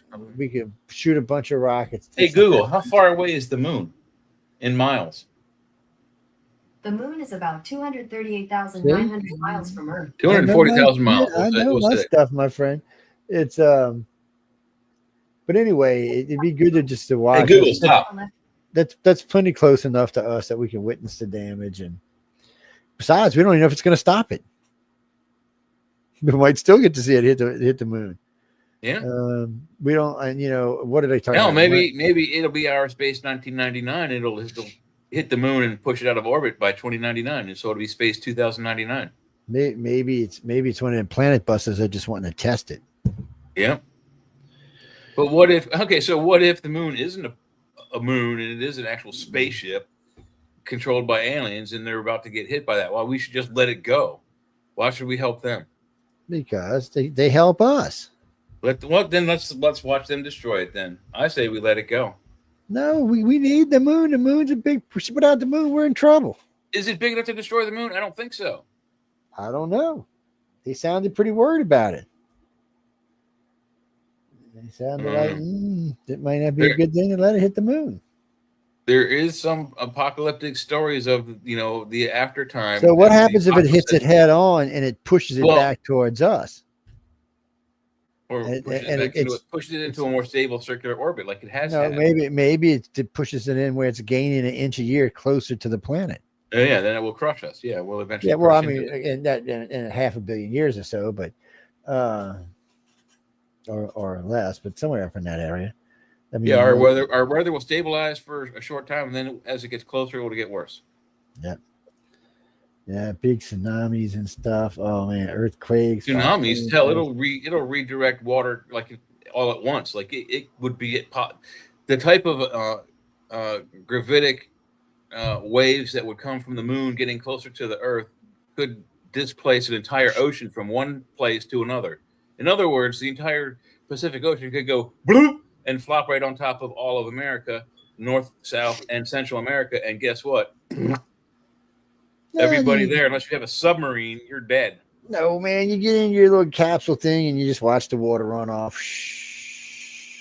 run back into the ocean. If you're lucky. Well, if you don't have a capsule thing, you're dead. But I can't help that if you want to get squished. That's your problem. I'll be in the little capsule thing, watching the water run off, or I'll be on Mars, so it don't matter. Either way, we also do have several shamanistic stories of the time before the moon. And yes, weather was probably crazy then, but there were stories that were here before the moon. So what does that say? Do we need the moon or do we not? We do, because the moon's been there for at least a few million years. Say we do. No, we know that's how the currents on our planet work. We know that's part of it, yeah. But right now, what if the moon without tidal action, and the moon controls the tidal action? Without tidal action, the ocean. What if that tidal action is more controlled by the magnetic atmosphere and is actually more stable without the moon? No, because it adjusts to the moon. We don't know. We haven't been. No, we do. What are you talking about? We do. We fish by it. What are you talking about? We've never had time without a moon, so we don't know. But we know how the moon affects the water on the planet. We do, but if we also without it, we know we wouldn't have that. It'd be something. We don't know that. We don't. We do. We actually do not know that. We have never had time when the moon left, right? No, not since we've been alive. But there has been time when the moon was gone. As I said, shamanistic stories of the times before the moon. Not when there was any humans on it, because we couldn't have survived. Where did the stories come from? That's a good question. Where did they come from? There's a lot of stories that run around out there that were before we existed. Yes. So maybe it's the aliens telling them, hey, this is what your planet used to be like. Or maybe it's the reptilians telling them, hey, this is what your planet used to be like. You know, So that reptilians so that pass means down what? genetic memory, so They've maybe been that's where here. they get it from. They've been here longer than, well, not the Greys, but a few species have been here at least 500,000 years. It's Yes.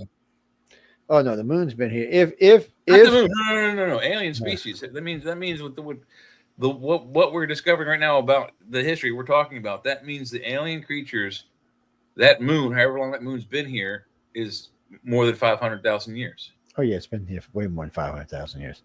So we're It's, talking millions of years, we're maybe talking perhaps millions hundreds of of years. millions of years. And the way they know that is because of the way the water erodes in the oceans. Yeah.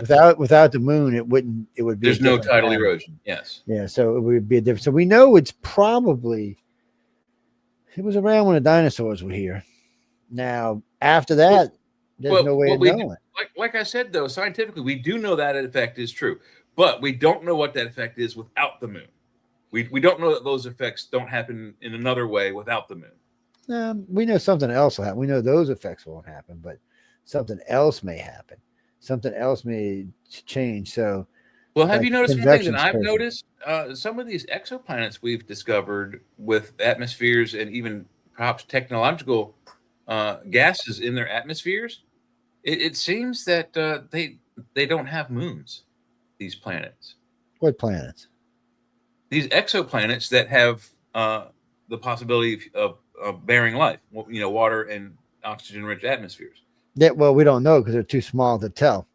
Yes, they have not reported so far of those 13 or 14 planets, no moons. Yeah, so far I'm just saying. They were talking about it a couple of weeks ago. That there's no real way for them to tell right. If the moon's the size of ours, it wouldn't have enough gravity to affect anything. You wouldn't notice it. It's not against a planet scheme or other planets, but they do believe that almost all solar systems will have inhabitable zones, and moons do make a difference in the way your planet works. But our planet's different in a lot of ways. It's tilted. It has a moon for the perfect size for it.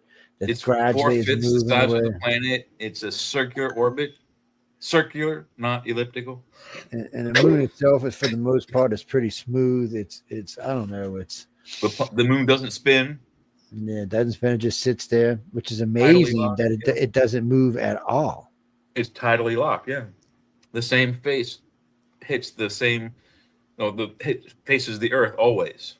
Yeah, it's just kind of moving around the way it does. You would think that it may drift, but it doesn't. It just, I guess its weight is heavy enough. I have no idea, people. I would think just being close enough to us would make it want to spin. But I guess the way our gravity grabs it, it holds it just like that. You're talking about convection currents. That has more to do with the salinity of the water than the tidal. Well, it's a combination, actually. Well, yeah, it's also the heat, the temperature of the core, and how fast the core is spinning. We know some of it spins, some of it doesn't. Some of it seems semi-solid. Some of it seems to be now spinning in another direction. But the oceanic saltwater convection currents generally are. What do you mean by magnetic fields? No, that's not so much. They're really generated more about the temperature of the water. If our water had a lot of lead in it, then I would say yes. Anything that would be affected by a magnet, yes, our waters would be definitely affected by the atmosphere. We couldn't use it, yeah. So fresh water would kill the convection currents. That's what I always talk about. When they tell you about worrying about the ice caps melting, that's the real worry. It's not that the water's going to rise, because it's risen many times on our planet's history. Is that it may stop the convection currents, the carrying of the minerals and the oxygen from the bottom to the top. They seem to have recovered okay from the last ice age, so I'd say it disrupts them certainly, but doesn't destroy it all the way. Because once the temperatures begin to normalize, heat will bring the salinities back up, and I mean the thing that is affected most by the ice is the creatures on the land. The creatures in the water aren't going to be affected as much. Yeah, you'll see some loss of some whales and stuff, and maybe there'll be migrate. It's not that, but all that krill grows up there at certain times of the year, so you might lose a year or two of that, but it'll eventually all come back. So Well, but just a different kind of current, and you will have probably more dead spots in the ocean. But eventually, the salinity, because there's so much salt, the salinity will come back. So, well, no, what do you mean? Every year, I mean, every day, water's hitting the planet. Every day, we're add water to the planet every day. Well, you mean the water that's here now could have came from a lot of places. Yeah, we have no shortage of water, including fresh. Even if all the fresh water were tomorrow consumed by all of us greedy humans, we that the we being the royal we for the United States Army Corps of Engineers have a device that can desalinize ocean water and make it, you can't tell, it's palatable. They use it in submarines. So like the submarine, if they need water, they can draft water when they're underwater because it's a submarine. They can suck water in, desalinate it, and the crew can drink it and shower with it. It's well, the desalinization stations are starting to be built around the world. California's got a couple, Middle East got a few, but it's becoming more and more and more of a thing. But you know, if it becomes too much, it will cause trouble. If you take too much salt out of the water, Yeah. yeah, well, there's a balance that has to be maintained there. So Very, very tight, delicate balance. I could go outside right now and scoop a bucket of water out of my front yard, out of my backyard, pour through some cheesecloths, clean it out, put it in a pot, and boil it till all the water was gone, and I would have probably about 2 pounds of salt. That's how much salt is in that water. Just think about things like the Dead Sea. That's why our solar system, if you don't know, is called Sol, S-O-L. It's short for salt. It's S-O-L-T, salt. What's that, Jackie? Well, no, you're gonna always probably end up with both fresh and salt water. And they've already talked about the stuff they found on Mars is brine, so it means it's got salt in it. Or brackish, yeah. That's brackish is usually where fresh water is met at the oceans, and it ends in deltas of rivers. Yeah. Now, what was interesting about 3i Atlas is they detected H2O and oxygen on it, both water and oxygen. Yes, but even curiouser than that, it expelled other gases that were combined. That you would need water and those other elements to combine to create these other gases that it expelled, which indicated to someone that it might be some type of an engine or a control thruster. Can't rule anything in at this point, but it's getting closer. But it glows like a comet. Did you hear that? It's doing something. Except it glows from the front instead of the back, like it should with a regular comet. And instead of glowing white like it used to, it changed from white to green. How does it do that if it doesn't? I mean, how does a ball of ice change color? It might be got a little hole through it or something. It was already glowing white, and then the part was glowing white changed from white to green. I mean, I actually showed pictures of it last week on several of the TV news shows. I was like, what? That's not normal. Planets have what they call Doppler shift. It's our solar systems have, that's how we detect stars, planets around stars, is the Doppler shift. When you have the sun, when the planet comes around this way, the sun starts to get pulled towards the blue spectrum. And then as the planets come back this way, the big planets, it gets pulled towards the red spectrum. So we get an idea of where that planet, we know that that's the planet going around that sun. Same idea. Jimmy Lee, you mean the big planets? They just find them by gravity shift. That's all. Blocking the light out sometimes. Sometimes they see a wiggle in a star. Sometimes they see a little blink. But this thing can't be big enough to make itself switch spectrums on, going from all light to green. Oumuamua changed colors. So maybe it's something from the solar system it comes from. I don't know that that's normal. I mean, I don't know. It's not normal. That's the problem. Because of where it comes from, we don't know what's normal there. I mean, we can really certainly has to obey the same physics we observe. It can't. I mean, rocks and balls of ice don't expel gases that are exhaust gases, and they don't change course like allegedly Oumuamua had, and then allegedly hadn't. Well, no, And they do. they They don't do change. start glowing from the wrong end and then change from one color Well, spectrum and go to another. they do They change just course. don't.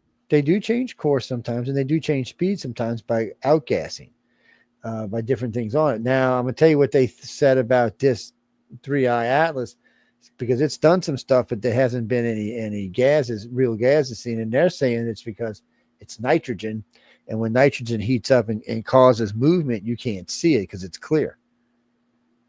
So I don't know what that means either. Yes, even NASA said so. Then they retracted it. Mitch saying So- Oumuamua had changed course. Yeah. But they're saying that 3i Atlas did, but not anything that's going to bring it anywhere around here, and not anything major. But still, it did change speed and course. Well, until when it gets a little closer, it takes that 90-degree. Oh, look, beeline straight for us. No, all of these probes seem to have been interested in Mars. They may be looking for a home. Or they could be looking for, what happened to our friends who were sending us signals all those years ago? Oh my God, their Could planet be that was too. destroyed. Yeah. And first people are going to look at is us. Well, did them humans do that? Oh, like they did it, and then they're going to come after. Yeah, it's not going to be. Yeah, no. Then they're going to come over here and go, no, well, these idiots didn't do it. Their technology is nowhere near that. And Yeah, Mitch, I know. We're speculating, and I'm playing devil's advocate here. It's well, we don't. None of us were here at the time, so none of us really knows what actually happened. And even with the geological record, we can speculate until we're blue in the face. Literally, I mean, there's pictures on like almost every culture's walls and literature and legends and lore of creatures with blue skin and green skin. So eventually we're gonna come in contact with creatures from their pantheons with green and blue skin. Imagine that. It's going to get weird out there. I can tell you that. It's definitely going to get weird. Well, it's only going to get weirder for us as we start to meet things and find out things. It's just going to get weirder. I mean, I think it was Stephen Hawking who said it most best. Was that he said, "I don't think it's a good idea that we should go in search of alien life. Look at the example of the American Indian. It didn't go so well for them." But the fact is that we could encounter alien life that is so foreign, so alien, that we didn't realize that it is alien life. And in an impending way, is what he said it by, that we find some algae or something we don't think is actually like alive, and then we encounter it, and then it wipes out the species. So that's one of the few things he said, a few years before he died. And that's kind of, the most smartest man they ever said on Earth. Pretty scary words. One of those things, live and die, people, live and die. Mm-hmm. Well, ET loves us, and, they're going to come down here, and some of them do. They're only going to barbecue you skinny people. Why the skinny people? They don't have any food on them. Because you don't have no cholesterol. Oh. Cholesterol is like a disease for them, so they can't have no cholesterol. So I'm safe. I'm safe. Jay's going to be dinner. No, Sean and I are both safe. No. Okay. You're dinner, man. Sean and I will both be safe. Well, at best, I'll encounter a severe accident where my legs are chopped off, and they'll eat my legs. But I'm sorry, Fiona. I didn't mean to step on you, baby. You're talking about the one with Tom Cruise in it. War of the Worlds. Yeah. Not very. No, that's not my favorite War of Worlds. My favorite's the original, but the original one is fantastic. That's going to always be my favorite's original. It may be a little campy in today's technological world, but it's my favorite. Look, it was back then. It was considered more of a horror movie, sci-fi horror. I liked it. I enjoyed it. It was funny. It was, a little bit on the scary side. Most of the sound effects you can hear later on from that movie in Star Trek. I was gonna say you probably hear it on your game, one of your games. Well, no, they start most of the sound effects that you hear in War of the Worlds came from Forbidden Planet with Leslie Nielsen, Yeah, and one of my those favorites. Too. and that was they were both Paramount Productions, and so where was Star Trek produced on the back lot of Paramount and Desilu Studios. That's Desi Arnaz and Lucille Ball. Yep. And so the sound library that Paramount had the sound effects tracks from those, starting with Forbidden Planet and recreated in More of the Worlds. Star Trek did it in the 60s right after those, and bam. There, right away. Oh, there's the Klingon disruptor. Oh, there's the transporter noise. Every single one of them's in there. You'll hear it. It's Forbidden. No, Forbidden Planet was good. Yeah, I enjoyed it too. It's the first color sci-fi movie ever made. 1950 something, 51. 1957, I think. It was. Hey Google, when was the movie Forbidden Planet released? In the United States of America, Forbidden Planet came out on March 15th, 1956. 56. What did you mean in America? It came out somewhere else first? Yeah. Hey Google, where did the movie Forbidden Planet come out first? Here is some information from the web that might possibly help. According to Wikipedia, the free encyclopedia, Forbidden Planet had its world premiere at the Southeastern Science Fiction Convention in Charlotte, North Carolina on March 3rd and 4th, 1956. That is the United States. 1956? Yeah, she's an idiot. It's these AIs they got a long ways to go, guys. Yeah. Quite a bit. Yes. Well, what do you mean? I got Siri's around here somewhere. Siri, where are you? Hey, there you go, Siri. I see you. Okay, she lit up like, here I am. You heard her? Here I am. And here I am. Here's something you guys can do with anyone has a smart speaker, Siri, Google, whatever. You call your device and you ask it who's winning the race. And if it's a smart enough machine, it'll go, what race? And you go, the human race. And then it'll go, I don't know. It'll lock up on you. I have arguments with my Google all the time about who's winning the race. And she's like, what race? I'm like, the human race. Who's winning the human race? And like, I don't understand. Like, it's the human race. Who's winning it? It just stops it up. Alexa, I ask Alexa a lot of stuff, but she plays ignorant most of the time. Yeah. Siri will answer some stuff. Alexa will answer some, but Siri, Google will answer a lot of it too, you, Siri. It all depends on what kind of stuff they're programming it with, It's what gets me, if you want to have fun, people, take your Alexa and your Siri out, put them close to each other, start talking to them and saying, hey Siri, hey Alexa, and they'll start talking to each other. Matter of fact, on air in this studio right here, Alexa and Siri have just in the middle of a show started talking to each other. Just chatting away. It's on one. It's still posted on Facebook somewhere. It was crazy. I said something and I said something that sounded like Alexa. So Alexa started talking, and I guess Alexa sounded something like Siri thought she said Siri, and they started talking. Yeah, good. Heidi has a problem with her Google. Heidi has a problem with her Google devices hearing her. There's sometimes with especially if you have multiple ones. I have one in just about every room, but most rooms are closed off. But my downstairs is kind of open, but I have pocket doors so I can close off one room, and there used to be doors where you could close off the dining room and the kitchen, but whoever lived here before took them away. Anyway, the point is, if you have more than one device, there is a setting in the settings, and I don't know what it's called, so you'll have to search through it, Heidi. On the microphone settings. So especially if you have more than one throughout your house, you can make one listen stronger and one listen less strong. So like if you have two that are within earshot of your voice, the one that you want to be like, I have one that's got a TV screen on it so that you can make that one hears the most or hears better than the other one. So it'll answer you more quickly and it'll hear you better if you can turn the sensitivity up. But you have to look for that in the settings somewhere. But it's there. Yeah, I had to teach mine what room to answer from. So, because there's three of them in the house. There's one here in the studio, there's one in the bedroom, and there's one in the living room. And sometimes I'll ask it a question in the living room, and it'll answer back here. So now it started doing this thing. am I answering from the right location? Sorry, Mish.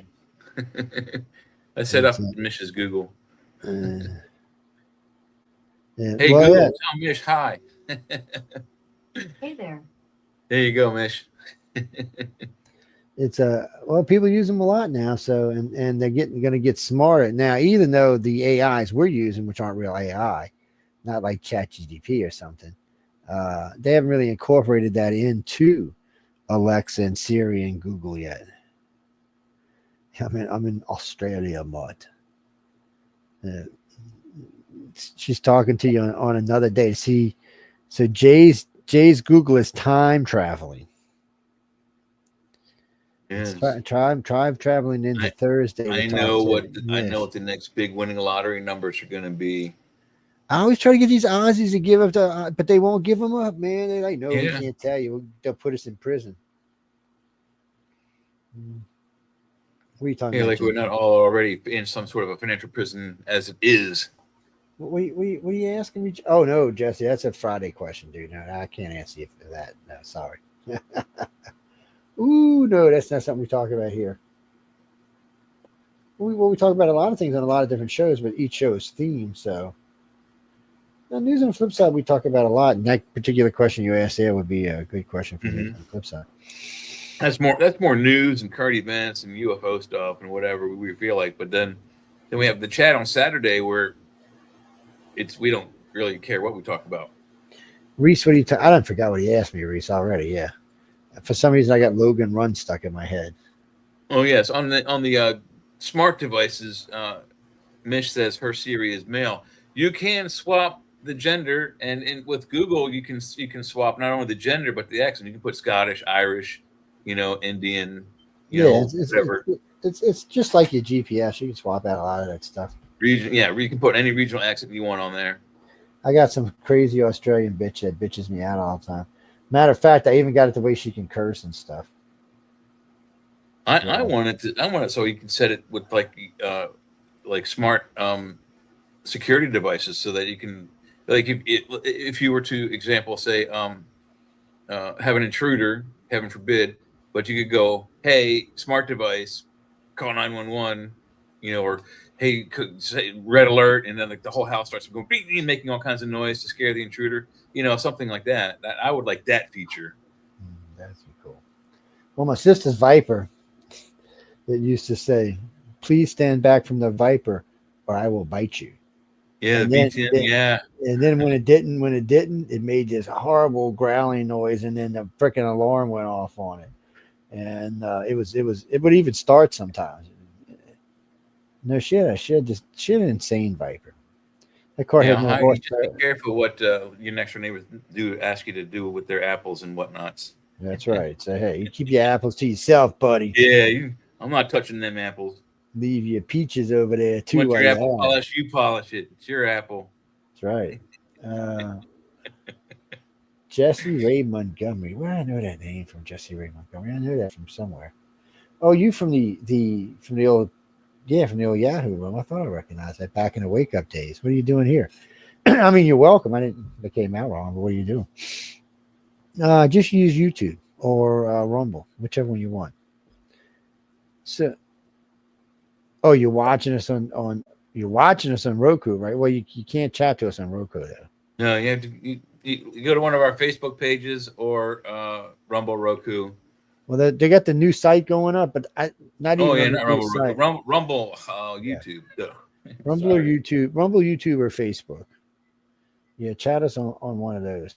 Well, I got to reinstall Facebook on this computer because I don't know what I did it the other day, but I effed it up, and so I got to take it off. Oh yeah, you have to. I can't find the room on Pal Talk. I'm gonna try to remember to do it tomorrow and take it off and put it back on. And then I'll send you over. I may even make some new rooms for it. All right. Well, Jesse, so we could just put up United Public Radio and leave it open 24 hours a day, 7 days a week, and let people start adminning it, or we could just open up with a room name. Like we could put it in a political category and put it on the news on the flip side. Current politics. Yeah, we do. We are pretty current. Yeah, and we'll just list the times. Well, it's probably better to leave a room open there all the time, but you got to have an admin staff while you want an admin. But we're looking for a couple things. We're going to be looking for admins for Pal Talk, but we're also looking for hosts on here. Matter of fact, I'm bringing in a political host Friday night with us. He just doesn't know he's auditioning yet. And I like Mish's train of thought here. She liked the old Yahoo system where she played trivia and 8-ball. I did something kind of similar in the early days, but it was in college, and it was more like I ran around yelling Yahoo, winning at trivia, and snorting an 8-ball. But that was a whole different time frame. Yeah, I bet you that was a whole different time frame.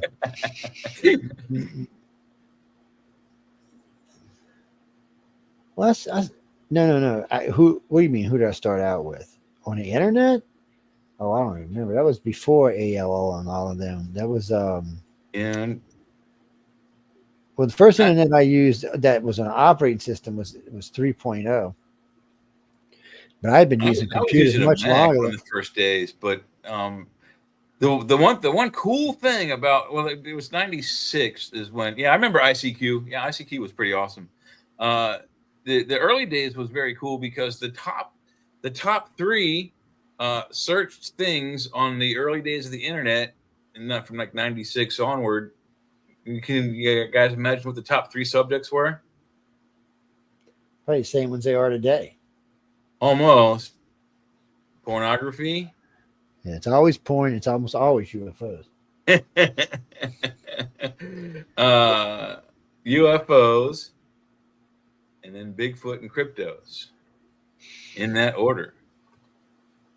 All that knowledge on the internet, that's what people are looking at. Yeah, It is. But UFOs and porns have been number one and number two since the creation of the internet. It's no. So when I started the internet, there was no operating systems. No, I'm sorry, there wasn't. We had to use DOS. And I know a lot of you don't know what DOS is, but because you hadn't had to use it. But DOS stands for, get this, we had this actual thing. It was a floppy disk. DISK. It was not a CD, not a compact disc. It was a magnetic, like the same kind of tape that was in cassette tapes, magnetic disc in a square carrier, square plastic, black plastic carrier. And we had to stick that in the computer. And then we had to turn in this thing called the DOS, the disk operating system, that would then tell the computer how to read that disk. And then that disk would tell the computer what to do. Well, a lot of people didn't know how to use DOS. Old school. I'd go in, I'd open up my DOS and go in there and play the little gorilla game, man, have fun, bananas, that stuff. But I'd go in and change registries and all kind of shit. The first games were adventure games like that, like the one going out west, where you always died of dysentery or something like that. There was the one where you went after. It was I think it was called Kingdom. So you were trying to become a king of something or other, and there were eventually 5 different versions of that. But it would tell you, you're in a room. There's 3 doors. You have a sword. Which way do you go? And you pick a door, and it's either you die, you go this, and you keep going. Those things were awesome. Those adventures. Yeah, Oregon Trail. Thank you, Heidi. Oregon Trail. You would go out west and die of dysentery or, Indian arrow attack. It was just so awesome. Text video games. Can you all people? Kids these days would not. They're like, you got to use your hands. It's like a baby's toy. Yeah. So anyway, it started with the DOS games in the DOS configuration of the computer, and then which is where you did everything back then. That's if you wanted to go to a website, that's where you had to type it in, and that's where you do everything. And going to a website usually was 2 or 3 paragraphs to get to a freaking website. And they weren't a website like what you think of today. It was a whole different thing. But anyway, they didn't have URLs way back in the original days. So this was and anything you wanted to do, you had to write it your own self in code. So it was a pain in the ass. And then they came out with Windows 3.0, which was pretty much internet for idiots. It did everything for you.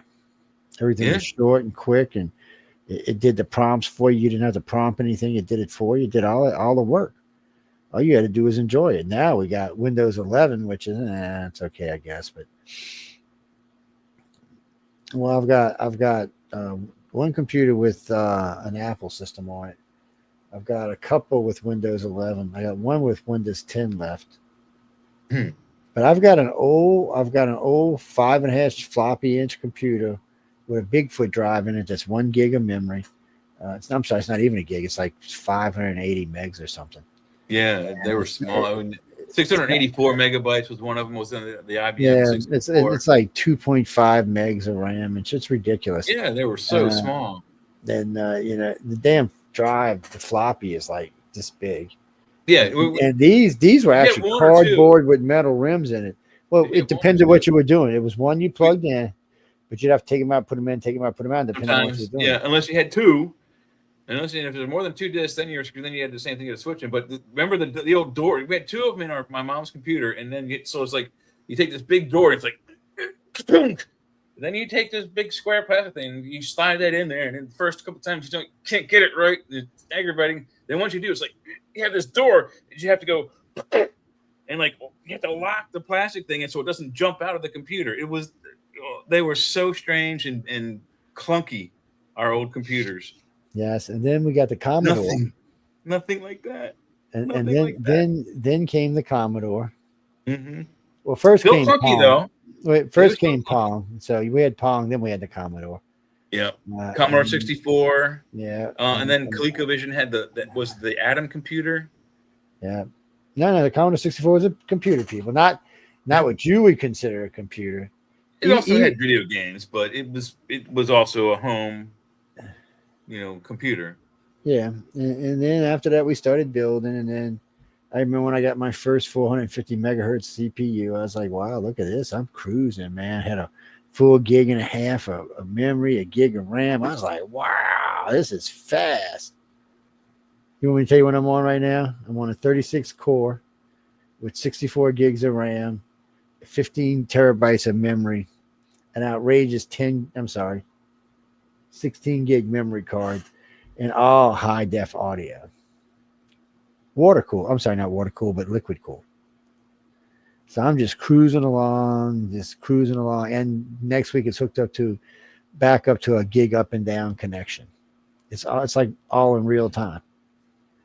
That's so much faster. I couldn't even have dreamt of anything like this when I got on a computer back in the day. 36 cores. Get the fuck out of here. What do I need that for? And the space programs, Gemini, Mercury, Apollo, especially. I mean, there's Apollo machines that we sent to the moon. The machines, the whole thing, it's keeping 3 dudes alive. These things were sent up there with the premise that the whole machine could be run on 15 amps of electricity. You know how small that is? It's like one circuit breaker for the whole house. That's all the electricity you get for everything. Yeah, each one of my small rooms are 15 amps. It's and including the one we're in right now with all the studio equipment in it. So you can run a lot on 15 amps. It's not that you can. It's just right. But that's pushing it. And the engineers were worried when NASA said these are the parameters. This spaceship has to run on no more than 15 amps of electricity. And they said it can't be done. You can't run a vacuum cleaner. Vacuum cleaners of the day sucked up 20 amps of electricity. No, it's not more than that. That's why they always broke the circuit, no matter where, because most houses back in the 40s, 50s, 60s, when the vacuum cleaner was king, we're talking big, clunky. I mean, lawnmowers were smaller than vacuum cleaners back in those days. But every time you plugged in, even if there was only one lamp in that room, what happened to your mother's house?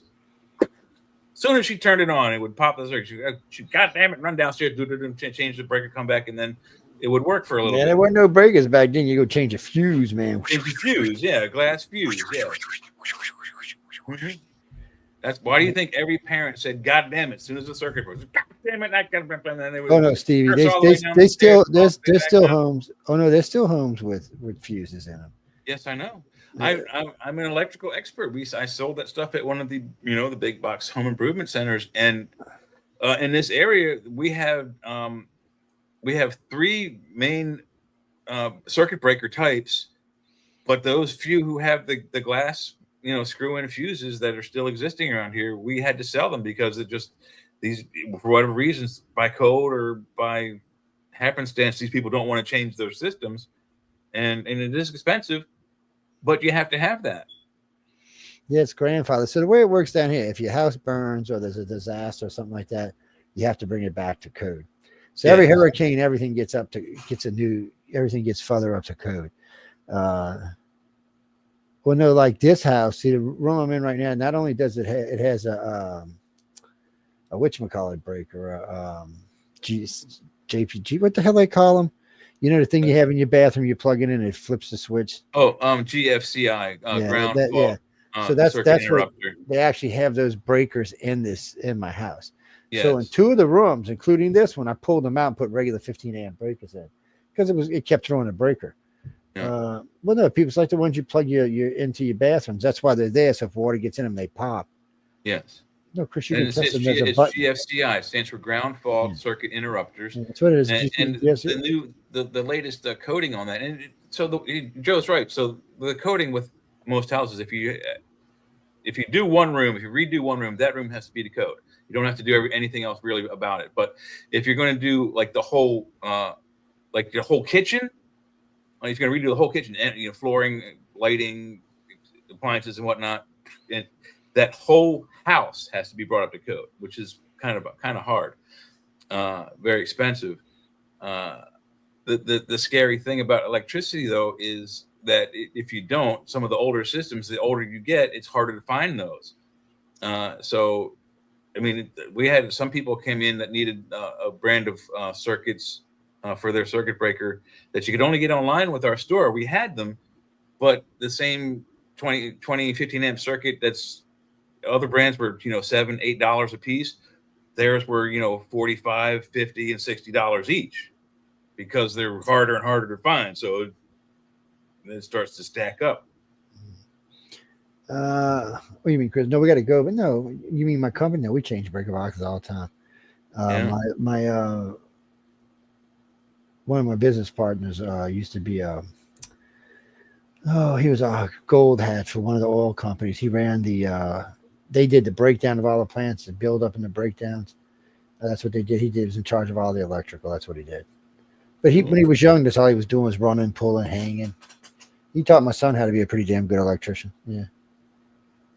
It's well, when you do what I do, I mean, I was doing demo contracting, so it's not just, I can't just know one thing. I had to know all of it. To get a GC license, you got to go in and pass the freaking test.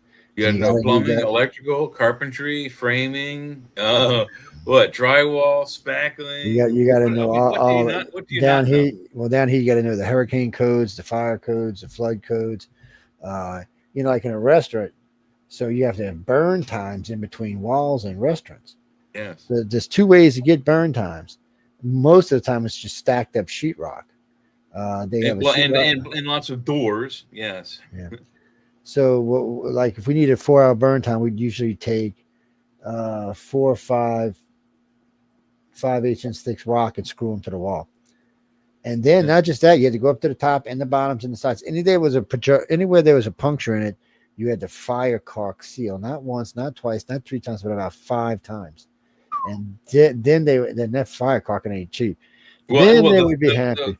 That 5/8 firewall drywall, fireproofing drywall is expensive too, and I think it only comes in 12-foot length, so it's a lot harder to work with. Well, my guys prefer 12 foot. It makes it faster. Yeah, less cutting. Yeah, well, or maybe more cutting, but less waste. You got 12 foot works for more people than 8 foot does.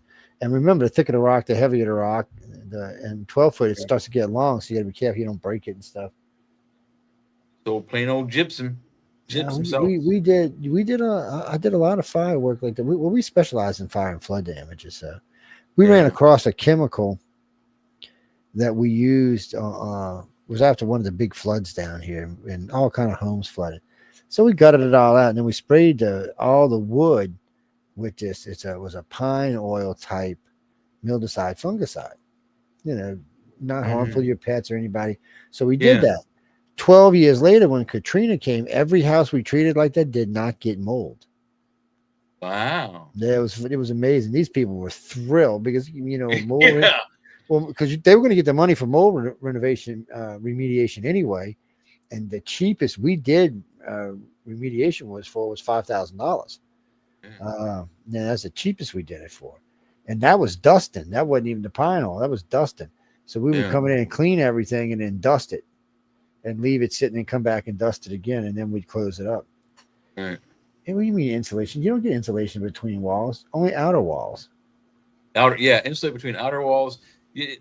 In some, like maybe from Pennsylvania up, if you draw that line across the country from the Maryland borderline to California, from there up, you might want to insulate between floors in the flooring to keep heat. Well, they do that anyway down here, but yeah. Well, no, that's not always. Not most of the contractors in this area. That's how they make their money. They do that here, not for the value of keeping the house warm and cold, but for sound value.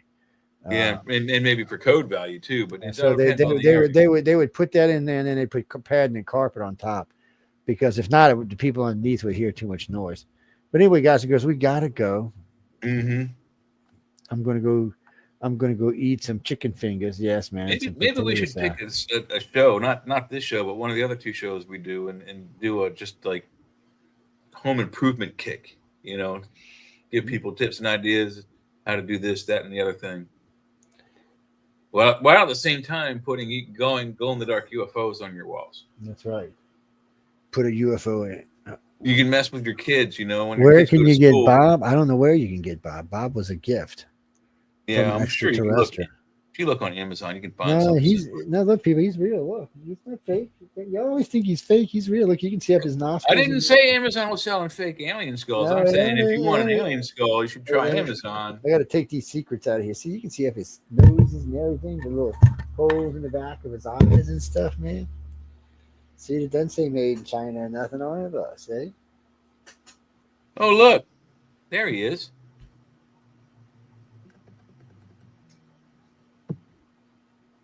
Look at that. I found him. Right? And as I said, on Amazon. I won't reveal how much. But Amazon. That ain't the same one. That's a different one. Oh, wait. Well, come on. Look. Right there. That's a different one. It's pretty freaking close, Joe. It's a different pretty one. Close. Oh, no, it's way different, man. Pretty close, Joe. No, the size are way alien different. skull, Man. 8 1/8 inch, Area 51 Roswell alien 8 wrist. inch. Oh no, that's way smaller. It looks like it was directly molded off of your real Bob skull right there. Look at that. This guy's 12 inches tall. I can see by your hand he's not 12 inches tall. Man, what are you talking about? Hands 9 almost 10 inches long. I work in a hardware store. I know what a 12-foot skull looks like. That ain't it. Is it 10 inches, man? What are you talking about? Look. Bring him up to the screen. I'll bet you $5 he's identical. Look, that's 10, 11, 12. Yeah, that's what it is. Okay, maybe, yeah. But see, that this is a. So where's this crack in his head, man? Well, he doesn't smoke crack. This one. No, he don't have no crack. That's why, because he ain't real. Oh, he don't have them things on his face either. What kind of rip-off shit is this? It's pretty close, though. You got to admit, it's fairly close. Actually, it's real close. It's the way you can. One of the giveaways. So you see this eye ridge here, which is this eye. Yeah, one is like he's got an eyebrow up. That's his eye ridge here. For some reason, you can't see this one on that. Yeah, he doesn't seem to have two though. It might. Let me see what the other pictures look like.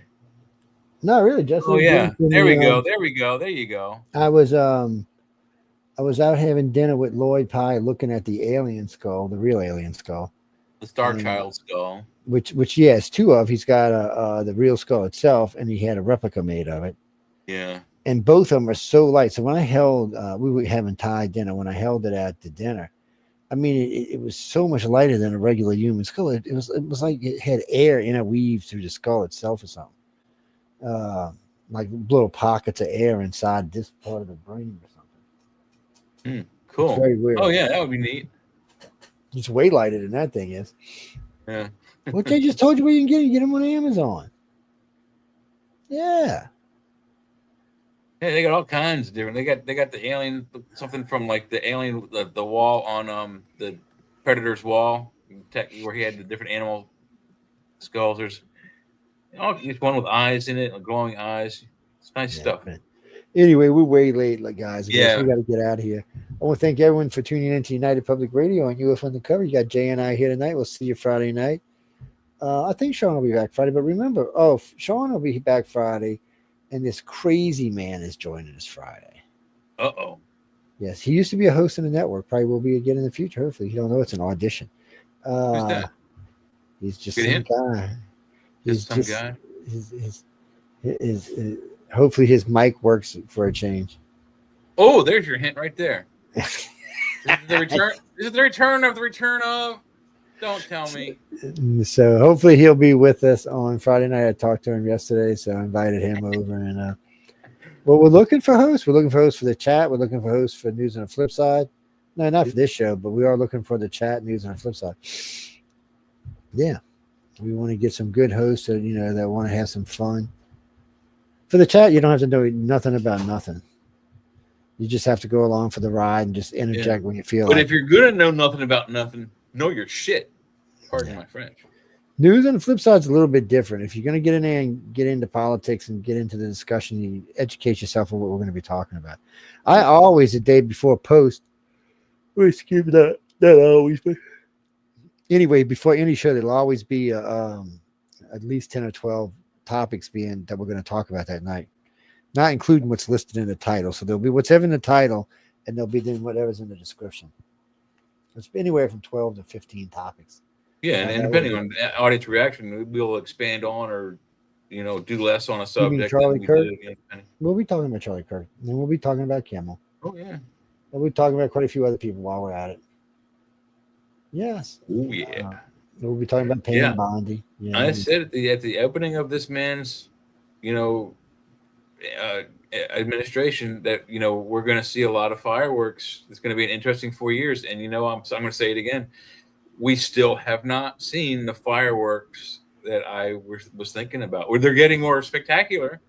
Don't get me wrong, but the fireworks that I'm thinking of they're yet to come.